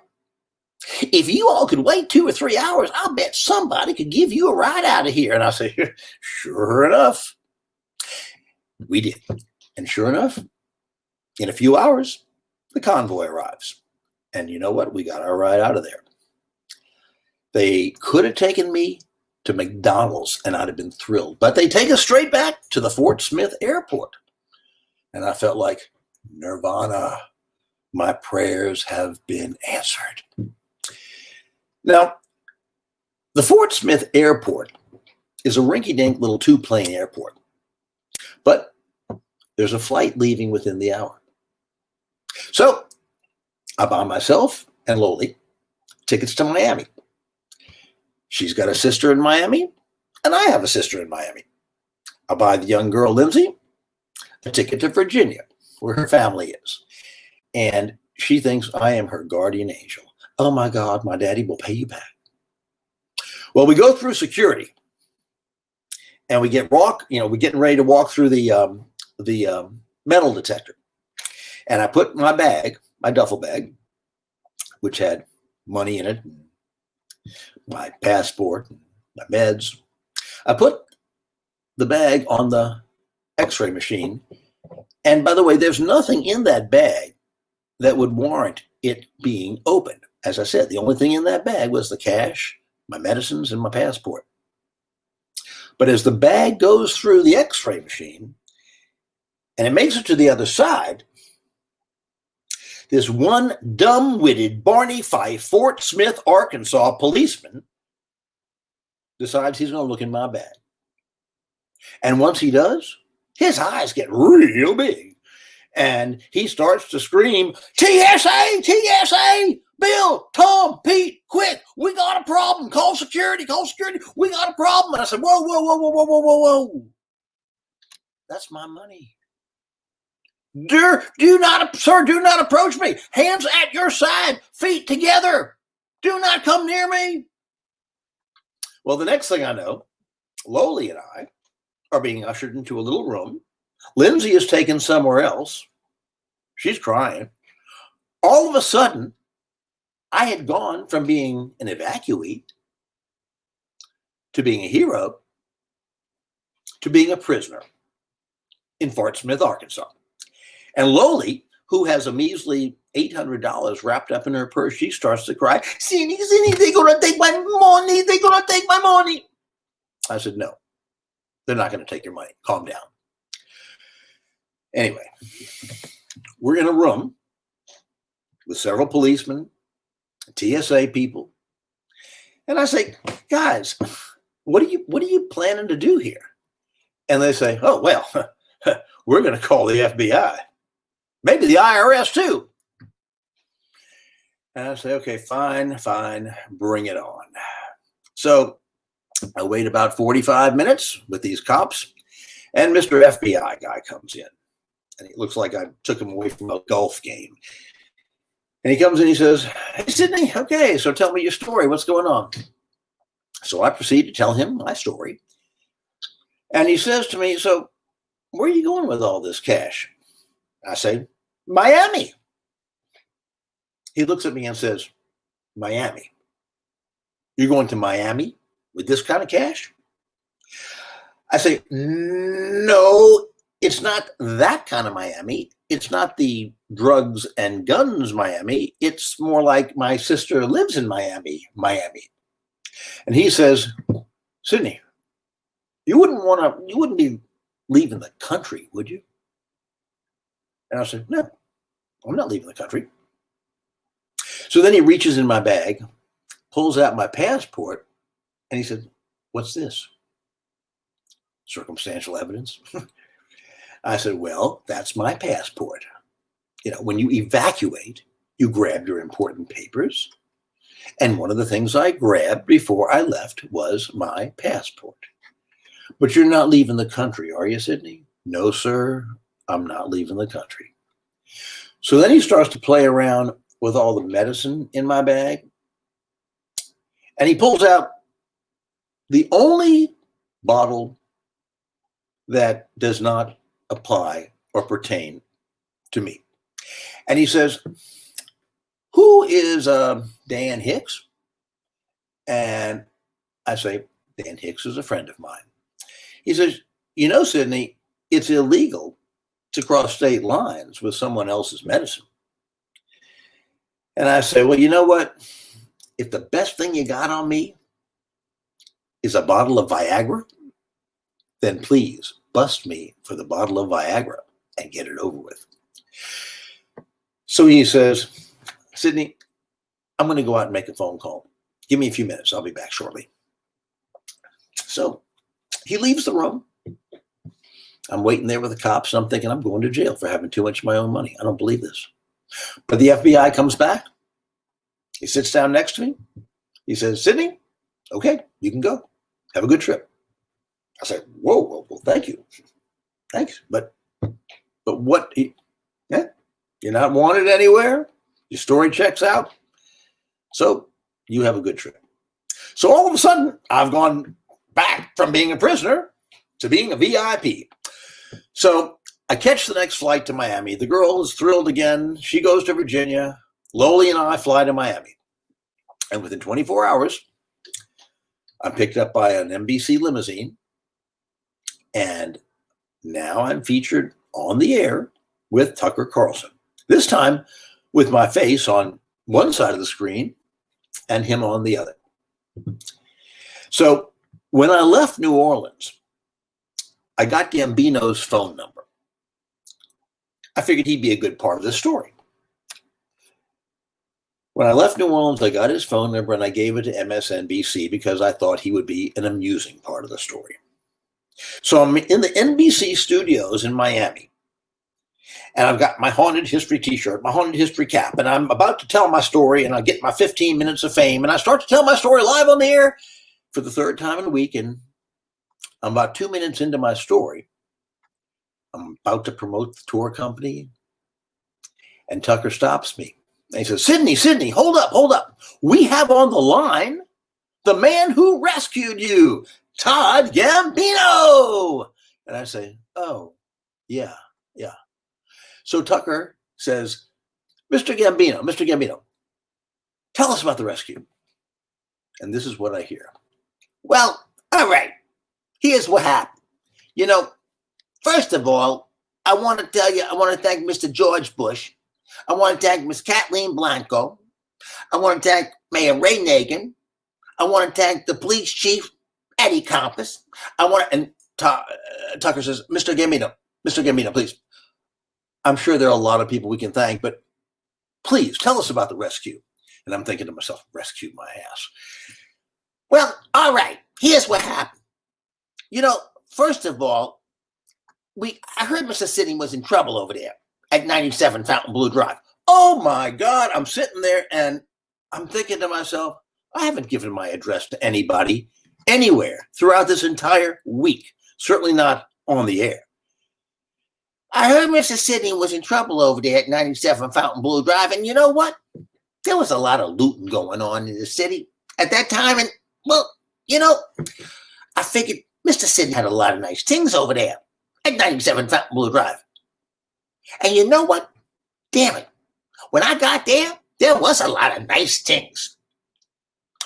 So now, not only does the world know that I live at 97 Fontainebleau Drive, but I have a lot of nice things. So I say, Tucker, can I say something? I'm sorry, Sidney, but that's all the time we have.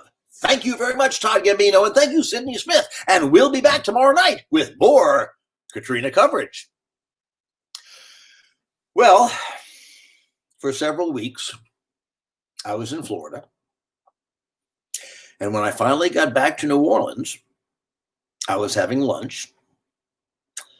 One of the few restaurants that were open at the time. I was having lunch with a cousin of mine. And I was telling him my entire story. And when I got to the Gambino part of the story, a lady sitting right behind me taps me on the shoulder. She turns around. She says, you know, I wasn't trying to eavesdrop on your conversation, but I couldn't help hear what you were saying. I'm a federal prosecutor, she tells me, and I just came from the Hunt Correctional Facility where I had been interviewing Todd Gambino. Todd Gambino was arrested for looting Walgreens.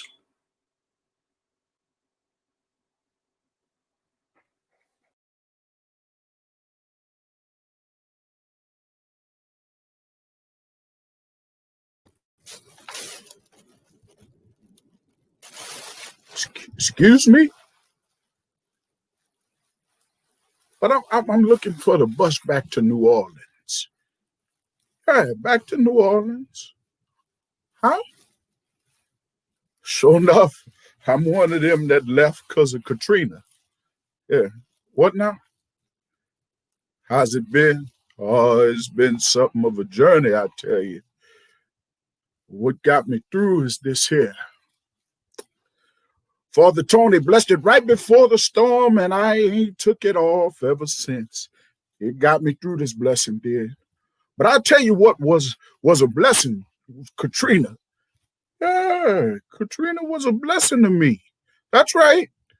I consider Katrina to be a blessing because I traveled and saw places that I never thought I'd get to see at this late age. You see, I went on down to the Superdome where they scream in, they let me in. I didn't have no knives or guns on me, but I had my aspirins, you know, just in case I got a toothache. And they say, oh, no, Pops, you can't bring all of that in here. Well, I had some safety pins where I had pinned my personal papers on me so they wouldn't fall out of my pocket. And they asked me to release the pins and the aspirins to the authorities, so I did, you know. Everything else I could keep. Well, it was Monday morning about 4 a.m. when Katrina hit. I knew it wasn't a bomb. I knew it wasn't 9/11 or nothing. But you could hear and tell that was a powerful wind. And it hit the Superdome and went whoop! And all the lights went out. And that's when the water stopped. That's right. The dome was describable, and yet it was hurting. The whole situation was just misutilized, drastic. We was only human. They had guns and all drew on us to keep us in there. They didn't mean no harm. They didn't want to be cruel, but the water was high. So the last 2 nights, the smell got so prevalent that I had to bring out some air freshener. Yeah. And it didn't get no better. So I seen the door open, and the guard told me, well, you can come on outside and if you want, and I sleep on the ramp for Thursday and Friday because the sit inside got so unbearable. When I woke up, I see the water on Padres and La Ola up to your head. And I see more helicopters and airplanes delivering people. It looked like the end of the world. Like Baghdad had captured the United States. Looked like Christ was just going to come on right out the sky. Like in a minute, the world was just going to end. So I keep on trying to get on the bus, but there were so many people just pushing and pulling, and I stayed overnight and rolled out on Saturday. On that bus, people said to me, "Mister, this is a wake-up call." And I knew what they meant. Wake up and make your peace with God. I could only agree. I had never seen a storm like Katrina before. Betsy in 65 wasn't nearly this bad. Betsy didn't look like the end of the world. Well, we pull up out on that Saturday and ride all night to Lonsdale, Arkansas, to a retreat run by religious Baptists, and they treated us mighty fine. They had all set up everything, meatballs and spaghettis, just like cooked down in New Orleans. Fried chicken, roast chicken, baked chicken, stewed chicken, everything. Ice cream, anything you could put your hands on was yours. Then the people serving the food tell me, "Pops, why are your pants hanging down on you like them young people do?" I tell them they confiscated my safety pins at the Dome. And they say, "Oh, Pops, we going to bring you your belts to hold your clothes up, and we going to build you up now." Sure enough, they started building me up with food. Then they offered me an 18 months housing assistance program in Little Rock. And I thought about it. Arkansas sure is beautiful. I saw buildings there I never thought I'd see. Hills and all that, just beautiful. I feel like a brand new person seeing hills and all. And I tell them, so this how the movie stars make movies. And they say, "What?" And I say, "Hills. That's where they mostly shoot them cowboys and all that there." And as I'm explaining this lady on the line hollers at me, "You must be from New Orleans." And she asked me about Katrina, and I tell her it was a horrible sight. So she says, "Well, mister, I love to scream." Well, good thing the people there knows her, because she really does go to screaming. Ah! Ah! Ah! I tell her, "Oh, well, I just have to take it on the chin." I say, it was a horrible sight. I may go back and never see people that I once knew. Some may be dead, some left and won't return no more. I said, but I have to accept it and take it on the chin. And she says, "Mister, I don't know how you took it without screaming, because I sure do love to scream." And all of a sudden, the lady did go to screaming again and again. Ooh,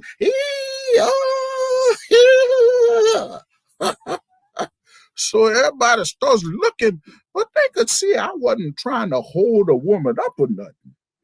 So I get back down to the business of signing up for these 18 months housing. I did think about staying, but I don't know nothing about Little Rock. So the lady tells me, you have an option of housing or taking a trip to see anybody you want to see. So I select a trip. And that's how I ended up here in San Jose. Wanted to see my cousin that I grew up with in the same house. And so I called him, and he says, "Come on out." And I think, well, I'm up in age. What other time am I going to get the chance to take this kind of trip? Got to see the country. Went through Texas And oh, I see mountains and rivers and deserts, seen beautiful homes and some shabby homes. Got to eat at new places too. Did you know that they got a chicken in a box upstate? More cluck for your buck. So I arrived in San Jose and called my cousin, and he and his wife come pick me up.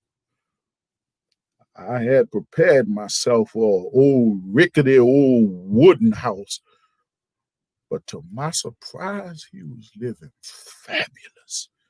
He really accomplished everything I desired. Graduated from Booker Washington, in the service for 30 years. Worked at IBM, went to college, learned how to make airplanes while he was in the service. I really felt like a millionaire just being there with him. So things were going just great there, being with family for a couple of weeks, but then things changed. You see, when I called them on the phone from Arkansas, I didn't know how long I was going to be staying. Just said I was coming, and they said, well, I was welcome, and God bless them for that. So nice. Sun-up eggs for breakfast every morning. That is until things changed. I guess they just wasn't used to having me around, and I probably ain't the greatest guest in the world. So things started to go funny when she brought up my Social Security check. She told me she called the Social Security Department, and they said you didn't work too much when you was younger, but you're certified for disability. She was really snooping. Then one night out the blue, she creeps into my room and say, why aren't you married? And I say, well, honey, there ain't nothing there now. And she says, to marry just for companionship? And I say, I'm old nowadays. Then she say, your cousin, he's rebelling at you. He's condoning, but he don't like the things he's heard. They had heard the talk, the propaganda of what some factors of life society calls uncouth and filth. That was what that was quite evident. You see, my cousin was crazy about women, and he told his wife he's down in New Orleans doing that. That's his business. It ain't detrimental that he should be in some prison somewhere, but it's not in the Bible, is what he said that he told her. I think she threw all of that at me that night because she wanted me to cuss her ass out and get out of there next day after. But I didn't cuss her out. But the next day, things were so different indeed. That morning, when I asked them about breakfast and sun-up eggs, they said, sure, if you fix it yourself. But I didn't get on the stove, and they didn't fix it. And I didn't eat no sun-up eggs. I understood it. They had said that house rules was not too many bags in the room, and I brought me a few bags. He said, we do expect you to bathe at least every 3 days or so, which I hadn't been doing because I had enough changeable underwears. They said, well, we want you to go somewhere with us. So I went with them. This lady there asked me if I liked playing cards. Then I realized they had brought me to a group home. My cousin told me they'd help me stay in the home, even do my laundry for me, which I was real kind, but I thought, why make them waste gas like that when I ain't welcome in their house no longer? Every night the home picks 40 people at random, and if they don't pick you, you'll end up on the streets. So my cousin tells me, if that happens, we'll come by and get you. And I say, well, why go to all that trouble going backwards and forwards when all this could be eliminated? It was time for me to go on back to New Orleans, where I could come up against these same obstacles, but where people know me. So I said, San Jose sure is beautiful. I enjoyed it. Thank you very much, but I better go on back now, and I do appreciate it. You see, right then and there, I began to look at the experience as a thrill to me, not a grievance anymore. Okay. I realized you gotta live every day like it's gonna be your last moment here on this earth. So I'm looking to buy a bus ticket to go on back where I started. And yeah, you could call Katrina tragic, but I eluded the biggest part of the tragedy and just forgot about the chaos. Yes, I truly was blessed by Katrina. I saw some more of the world. Lawnsdale, Arkansas, and San Jose, California ain't no right round the corner. But if I don't wake up tomorrow morning, I saw myself some more of the world before I kick the bucket. And got to be with my family, even though I know I stepped on their toes. I love them, and I know they love me. And it sure was nice to be among them, and it wouldn't happen without Katrina. Hang on. That's my bus. It's about to leave. Yeah, it's been a blessing. And it will continue to be as long as I got this. I know we wouldn't come up into no detrimental chaos. That's right. It just feels good to be living above sin and enjoying it. No wife, husband, boyfriend, girlfriend, just myself and the man up above to answer to. And of course, my city of New Orleans, with all the good and bad that goes along with it. In fact, I can hear it calling me right about now. So it's been good talking at you.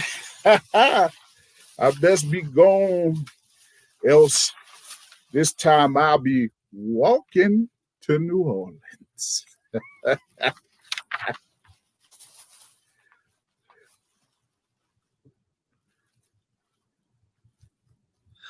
So no, Ernie K-Doe did not drown in the storm.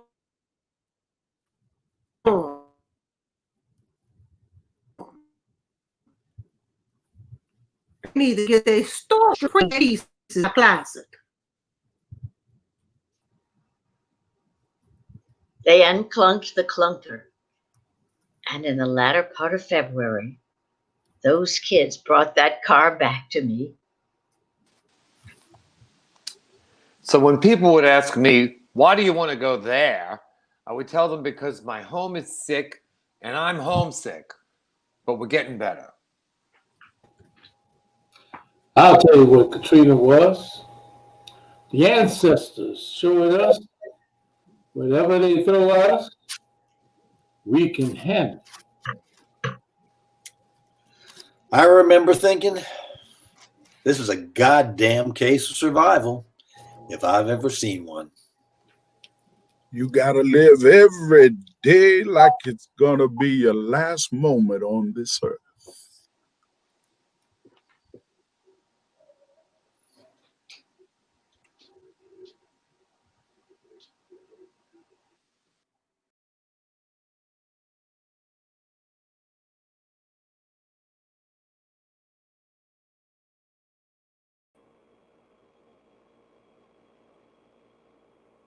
All righty, ladies and gentlemen, that concludes Katrina's Path by Rob Florence. My name is Alan Smason, and I served as the director and erstwhile producer of this project. And again, I want to thank you all for being here. We're going to bring in our cast and introduce them again for your pleasure. I apologize that we did not have the beginning of the play start up as well as we had hoped. We had some technical difficulties, and as you know, we started again close to 8:30. We just felt it was in the best interest of this play to do service by all of the actors who were involved, and to do service by Rob's words to allow the actors to have another opportunity to give them life. So at this time, I'd like to bring back our cast, and please, we will hear your thunderous applause as they're entering. Playing the part of Antoinette K-Doe, none other than Troi Bechet. And again, I'm hoping that Troy's here. She seems to be having a little trouble getting back.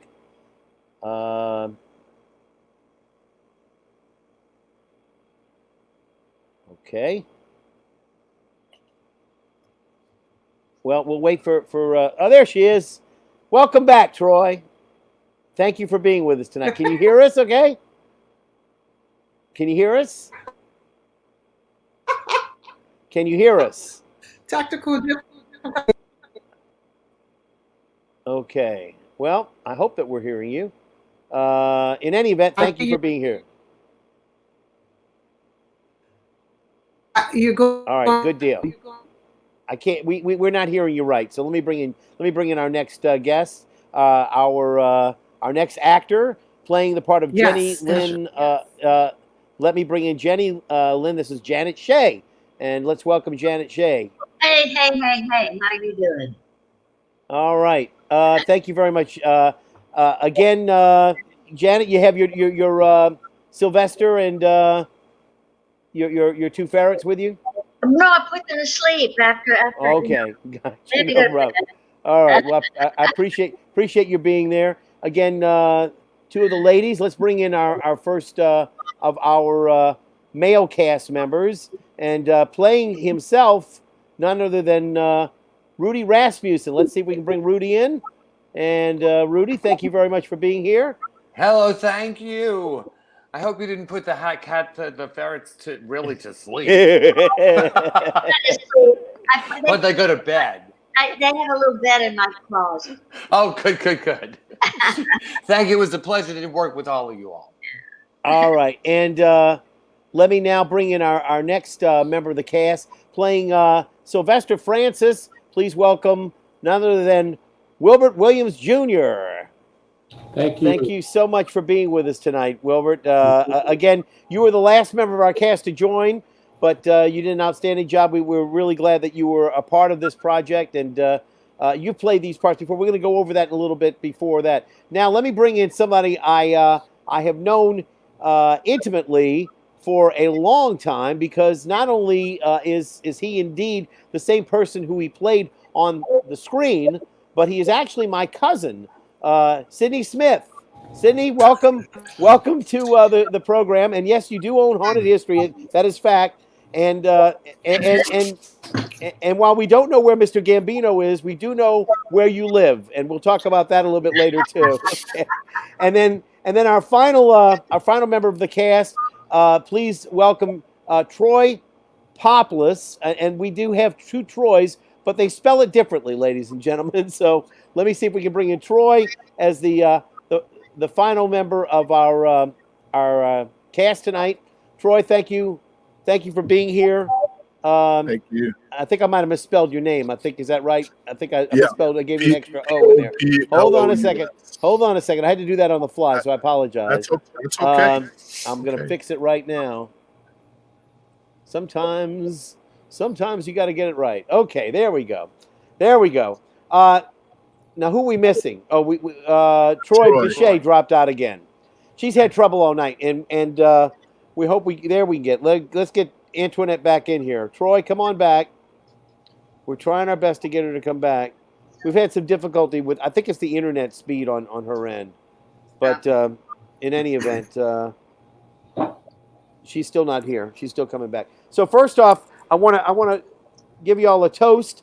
While I was able to jump around, I was able to mix up a little Sazerac, and indeed, I couldn't think of a better drink to welcome you all. It's a real New Orleans drink. Janet, what do you have with you tonight? I have some cranberry juice with a little bit of vodka. Rudy, what do you have? I've got a frozen grape. A frozen grape. That doesn't sound too liquidy to me. Well, I don't drink anymore. I know, I understand that, but you need to have something. Go grab it. Go grab some water. I got something. Get some water. Okay. Okay. Troi Poplous, what did you got with you tonight? A little gentleman's Jack and white cranberry peach. Ooh, sounds really good. Yeah. It's Sidney, delicious. Sidney, what you got? Don't tell me Manischewitz. What do you got? I have water, but I'm looking at my frozen face on the screen. It's not frozen anymore. Oh, well, to me it is. But Yeah, I know. It's not anymore. Wilbert, what you Okay. got? What you got there? I got Oh, hopped tea from Nola Brewing. hot tea. There you go. Looks like beer, but it isn't. And Wilbert, you got, what is that? Was that, Well, I have Osaka water. okay. And what exactly is that? It's Water. regular- Water, right? Okay. It's liquid. It's liquid ice. I guess that's right, huh? Yeah. There we go. All right. So I'm waiting for Troi Bechet to come back. I hope that she'll come back because, again, I really appreciated her being here. Rob Florence, the playwright, was not able to be with us tonight. He's on the road, but he wanted to wish everyone, a great success. He said break legs, and again, he wrote this just for those who are out there right now who are staying with us. He wrote this play actually back in 2006. He started to do interviews with all of the people. Now, Rudy, you were actually interviewed. Sidney, you were actually interviewed. Rudy, I'm going to ask you first because Sidney looks like he's frozen again. Yeah. Do you remember how many sessions you had with Rob Florence to talk to him about this? Well, I remember the first day I saw him. We were on the Dumaine Street Bridge on Bayou St. John, and I just jumped in and started telling him my story, and he said, "Oh, I'm writing a series of monologues. Do you want to be in it?" And I said, "Of course." So then we met, 3 or 4 times, and took notes and worked on the script and kind of fine-tuned it a little bit. And then I worked on it when it was in its first incarnation and its second and its third. And in fact, I once did it in Manhattan when we took it up to one of those. It wasn't the Fringe Festival, but it was an off-Broadway Right. festival. Well, I don't have Rob to tell us exactly what it was, but I can tell you, Sidney, how many sessions, if you're not frozen, or do you I'm remember how still frozen. Yeah, Don't how I many? look Well, frozen? I can still hear you though. So Yes. tell me, how many sessions do you remember being with Rob when you were doing your story? Because your story is one of the longer ones in the set. It's not even. It's way longer. That was the Cliff Notes version of my story, actually. My entire story takes about 45 minutes to tell, but Rob was able to turn it into Cliff Notes. So Yeah. we talked a few times. All right. Well, okay. And so let me see if I can. Janet, you did this how many times? The first time I believe I saw this when it was either Katrina's Voices or Fleeing Katrina. I think it's Katrina's Voices. The first time I did it, and that was with Dennis at At JPAS, right? Yeah. Yes. Yeah. And then we did it in Lockport, and then we did it at the Joy Theater. So Right. we've done it 3 times before this. I actually have some pictures that I wanted to share. First off, Janet, I believe this is you with the ferrets and Jenny Lynn, right? Yes, Oh, those are her real ferrets, and she dressed them up, and she actually gave me those 2 ferrets that I have as a gift. But she took me as a friend. I wore her clothes in the show. I wore her jewelry. She just dressed me up in her stuff, and we became friends. And she's a red hat lady, and she took me to a lot of her lunches and events and stuff. We became very good friends, and we still correspond around Christmas time. That's fantastic. I'm just getting a note from Rob that he would like to come in, so I'm going to see if I can get him an invitation. But it means that I've got to get my Outlook up, and I turn off my Outlook during these plays because if not, when mail comes in, you all hear it, and that's not necessarily something we want to hear. This is right in front of our house. And so I believe that you mentioned the Joy Theater.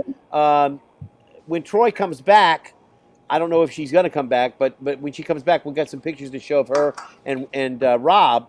But I think that at the Joy, I think I've got a picture of most of the cast here. And again, that's Rudy in the back. Now I'm trying to say, I believe that's Zeb Hollins the third. Now Zeb played played the part that Troy's playing tonight. Is that right? No. Oh no, that Troy's. No, so that would have been the part that Wilbert played. Yeah. Okay, and that must be Sylvester back there, or is that Arthur? That's Arthur. That's Arthur Arthur with the leg. Oh, and there's Sylvester. I see him. Yeah, Arthur and has the leg. there's Jenny, and there's Troi in the back, and then Rob Florence, and then Sidney towards the front. So yeah, so that's you actually got 2, 3, 4, 5. 5 of the 6. The only one who was missing, of course, was Antoinette, and she had already passed on. Is that right? Yes. Yeah. So I'm not quite sure when she passed on, but again, that's a beautiful picture. Let me go ahead and bring out another picture. Now this is one of Wilbert and Sylvester, right? Sylvester Francis with that mask. Yes. So now, when did you do this? Do you remember? I don't remember what year it was, but we did it at the Westwego location. I guess So that would have been JPAS, maybe. yeah. Yeah, that's it. Westwego. Yeah. So and again, that's the actual mask that was mentioned, the skull and bones, huh? Right. So unfortunately, Troi didn't make it back. Troi Bechet, of course, she played Antoinette K-Doe, Ernie K-Doe's widow. Let me go ahead and bring up a picture of Rob with Antoinette, and there is that statue. And it's really not a real statue. It's really I don't even know what it was made of. I don't think it was wax, but it was similar to a wax figure. It's a mannequin. It was a mannequin. It was made out of some kind of plastic material, right? And it was scary. I saw it many an occasion. On many an occasion, I would see it because Bethany Bultman ended up having it for a while, and she would bring it out. But the musicians clinic, she would have it. So I'm gonna try right now. If you give me just a second, I'm gonna try to send Rob an email from here so that he can maybe come in as well. We're not quite finished because I've still got some more pictures, just a few more to show. And everybody having a good time so far with the drinks, I hope. This is four out of the six. 4 out of the 6. Now tell me, Sidney, which was this for? Do you remember? I don't remember. I think this was taken at the Joy Theater. I think after one of the shows. It can't. Well, if the other was at the Joy, you had a different shirt on. Maybe so. I don't remember. Of course, there's a lot of things I don't remember in life. This must have been J-Pads because I'm too skinny to be at the Joy. I gained some weight in that Joy picture, and I'm really skinny in this one. So I'm thinking this one was at the J-Pads. Yeah. Okay. So when you say J-Pads, not Westwego, right? Westwego. Oh, Westwego. Okay. Well, that's JPAS. Yeah. Well, yeah. But again, as opposed to East Jefferson or somewhere else like that. Oh, yeah. I'm having difficulty getting my Outlook back up, unfortunately. That looks like Woody Allen or something. I'm trying to figure out why it's not working, but I'm forced to quit it and try to do it again. Rob would like to come in, and I'd love to be able to offer him an opportunity to say hello to all of you all before it's too late. But, as I said, I turn off my email in order to be able to make sure that it doesn't track. And so as a result, it's sometimes a little hinky getting it to come back up. And I'm trying my best to get it to come back up, but I don't think it's going to operate. But we'll see. It's spinning around right now, doing its own thing. Let me finish up. I'm going to tell a little tale on my own right now while everybody's having a little bit of a cocktail, and hopefully the other thing will work for me. About a year after Katrina hit, it would have been Katrina hit in August of 2005, and I guess it really wasn't even a year. It was close to maybe 6 months later, 2006. I was at one of the carnival balls. I believe it was the Crew of Carrollton, and at the Crew of Carrollton, There were a number of people, maids, etc. I do the narrations for a number of the Mardi Gras crews, and I've been doing it for a number of years. And at the supper dance that they had for the crew of Carrollton, which probably was, I'm trying to think, that would have been February. It probably would have been about February the 18th, February the 17th, something like that. Is that about right, Sidney? Probably. Okay. You were there. And I said, what are you doing there, Sidney? And you said, well, one of the ladies' maids, her daughter's in it or whatever. I'm trying to remember exactly. And you said, and I've been seeing this other lady, and she invited me to the ball.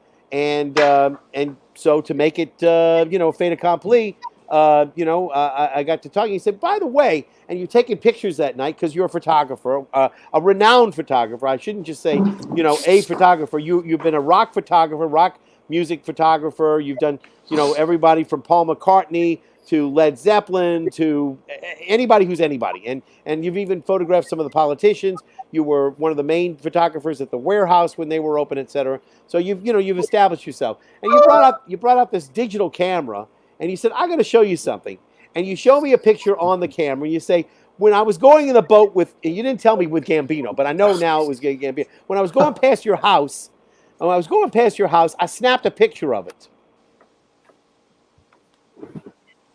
This, ladies and gentlemen, is my second floor of my house.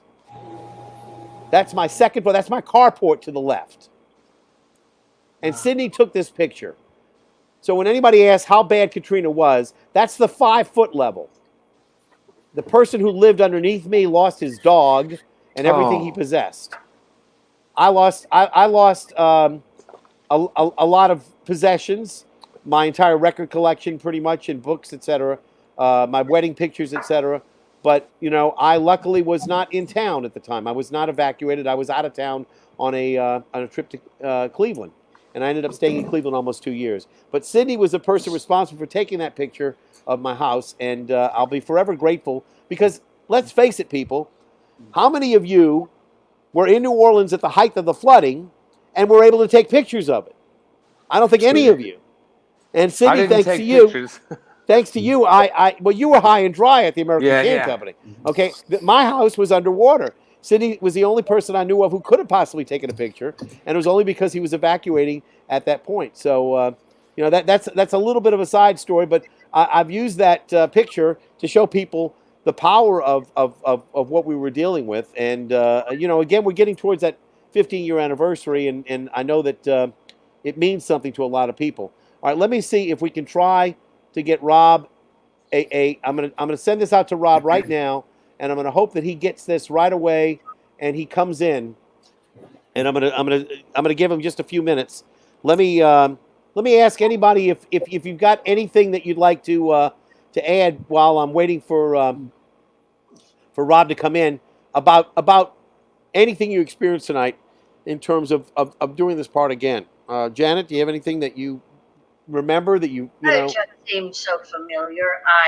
Of course, I didn't memorize it all, but it just seemed so familiar to me, and so much came back, and especially listening to the other people, because I had my personal experiences when I was listening to their stories and my reaction to their stories, and that all came back to me fresh tonight when I was listening to each one of them. It was amazing. The same feelings that I had when I was doing it before, I had tonight listening to them. Rudy, how did it feel to do this again? Well, I was really afraid to do it again, but it was kind of, Arthur talks about it being a blessing, and I've come to look at it as being a blessing because, I did spend all that time with my parents for 24 hours a day, but I'm so grateful that I had that time with them because not long after the storm, within a few years, they were both dead. So I'm really grateful that I had this time. I mean, it was an intense time that we got to, an extended period of intense time that we got to spend with each other. And I'm so grateful for that time now. Of course, at the time, it didn't feel like it was such a blessing. Right. But ultimately, I got to spend a lot of time with my parents, and I appreciate that.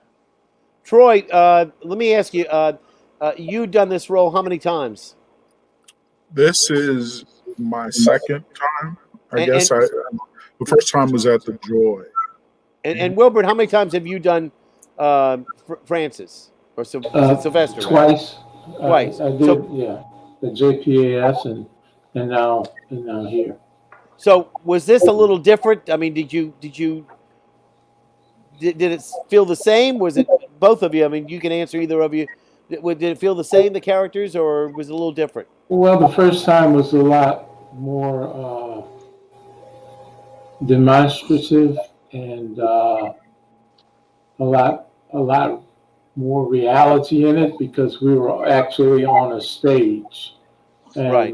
I was able to travel on the stage to represent, the back room of the convention center, and then sleeping outside, and the mask, really having a mask on. The mask was, when we did it at JPAS, I actually wore it, and I put a flashlight underneath it. And we came from the back of the back of the audience, and playing Indian Red and shaking the tambourine. Yeah. And one lady turned around and looked, and she was just frightened because she really didn't expect what she saw. And I should add that there were aspects of that we were not able to present tonight, drumming and things of that sort that this platform won't allow us to do, sound effects, drumming, etc., and music. And so I would have loved to have had Indian Red. I would have loved to have had, it was great that Troi was actually able to sing Mother-in-Law a little bit this time out. But we just didn't have the capacity to do a lot of that. And Troi, again, your character was the last one who sort of brings it all home, and he kind of was the best one to say why he wanted to come back. I mean, Rudy talks about going back to his home, and his character, and Jenny talks about the fact that she gets the clunker back, etc. But the one person who really talks the most about really going back home is the one who really felt out of place the most, I think. Because Sidney, you came back pretty quick, but your character really was the one who really felt, out of sorts and out of place, and that you really felt like you were not going to be, in your own proper environment until you were back in New Orleans. That you didn't feel comfortable. I kind of felt some kindred with him in that. I've always had an opportunity to travel the world, to work other countries and sing other places and teach other places. And it was not being home that kind of didn't have a settled feeling with me. And I was doing some work at Clark Atlanta University in Atlanta, and still, when the call came for me to come home to New Orleans, I hurriedly came back home. Number one, because my family was scattered, and I came to make sure my family home was back together so that we could all return. Came back to teaching immediately after being fired by way of television. So it was unsettling for me. So that's where we kind of differ, but it still was me being home in New Orleans that was the right thing. And Troi, just to let everybody know, I don't know if it's betraying anything here, but you recovered from the virus recently, Yes. and you're back at school now. You're back doing your thing in teaching, right? Yes. So we're very grateful that you were here with us and that you managed to get through. I don't know that anybody else in the cast suffered through the virus yet, and I hope that you don't. But I hope you don't either.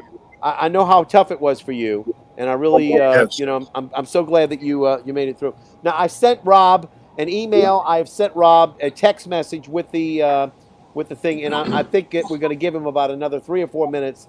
And if he's not here by that time, we're just going to say thank you very much and good night. There's not much. I don't want to keep everybody. We've gotten to the point where we're sort of wearing out the welcome here. And for those people who actually started the broadcast, we started it at about 8:30. So we're approaching 2 hours and 30 minutes almost. It's 2 hours and 20 minutes. And it's a long play. It's not your 90-minute special. And I appreciate that. Let me see if there's another comment here that I can post. We've had a lot of comments that came out. A few people said, wow, and again, those of you who didn't see these earlier, they gave shout outs to Janet and Troi, because we have to make sure that we have 2 Troys, and Rudy. So, we actually had a lot of people who I'm sorry that Troi did not make it. And I'm, again, sorry she had some difficulty with her internet. We're gonna have to talk to her to see whether that we can talk to her as to what the problem was. But hopefully we can iron that out, because I know she's going to be involved in a future upcoming production. So we wanted to make mention of that. Well, it looks like Rob's not going to make it. I'm sorry that he's not. But Rob Florence, the playwright, we thank you for doing what you did, collecting the interviews. He says it's not working. He's on a sailboat. He says good night. Thank you very much. And he said thank you anyway. So again, on behalf of Rob, and again on behalf of Troi, I don't know where she is, but thank you very much for being with us, ladies and gentlemen. You take care. And that concludes our broadcast tonight for Katrina's Path. We'll hopefully see everybody later. And again, thank you very much. And as I always say, ladies and gentlemen, I'll see you at the theater.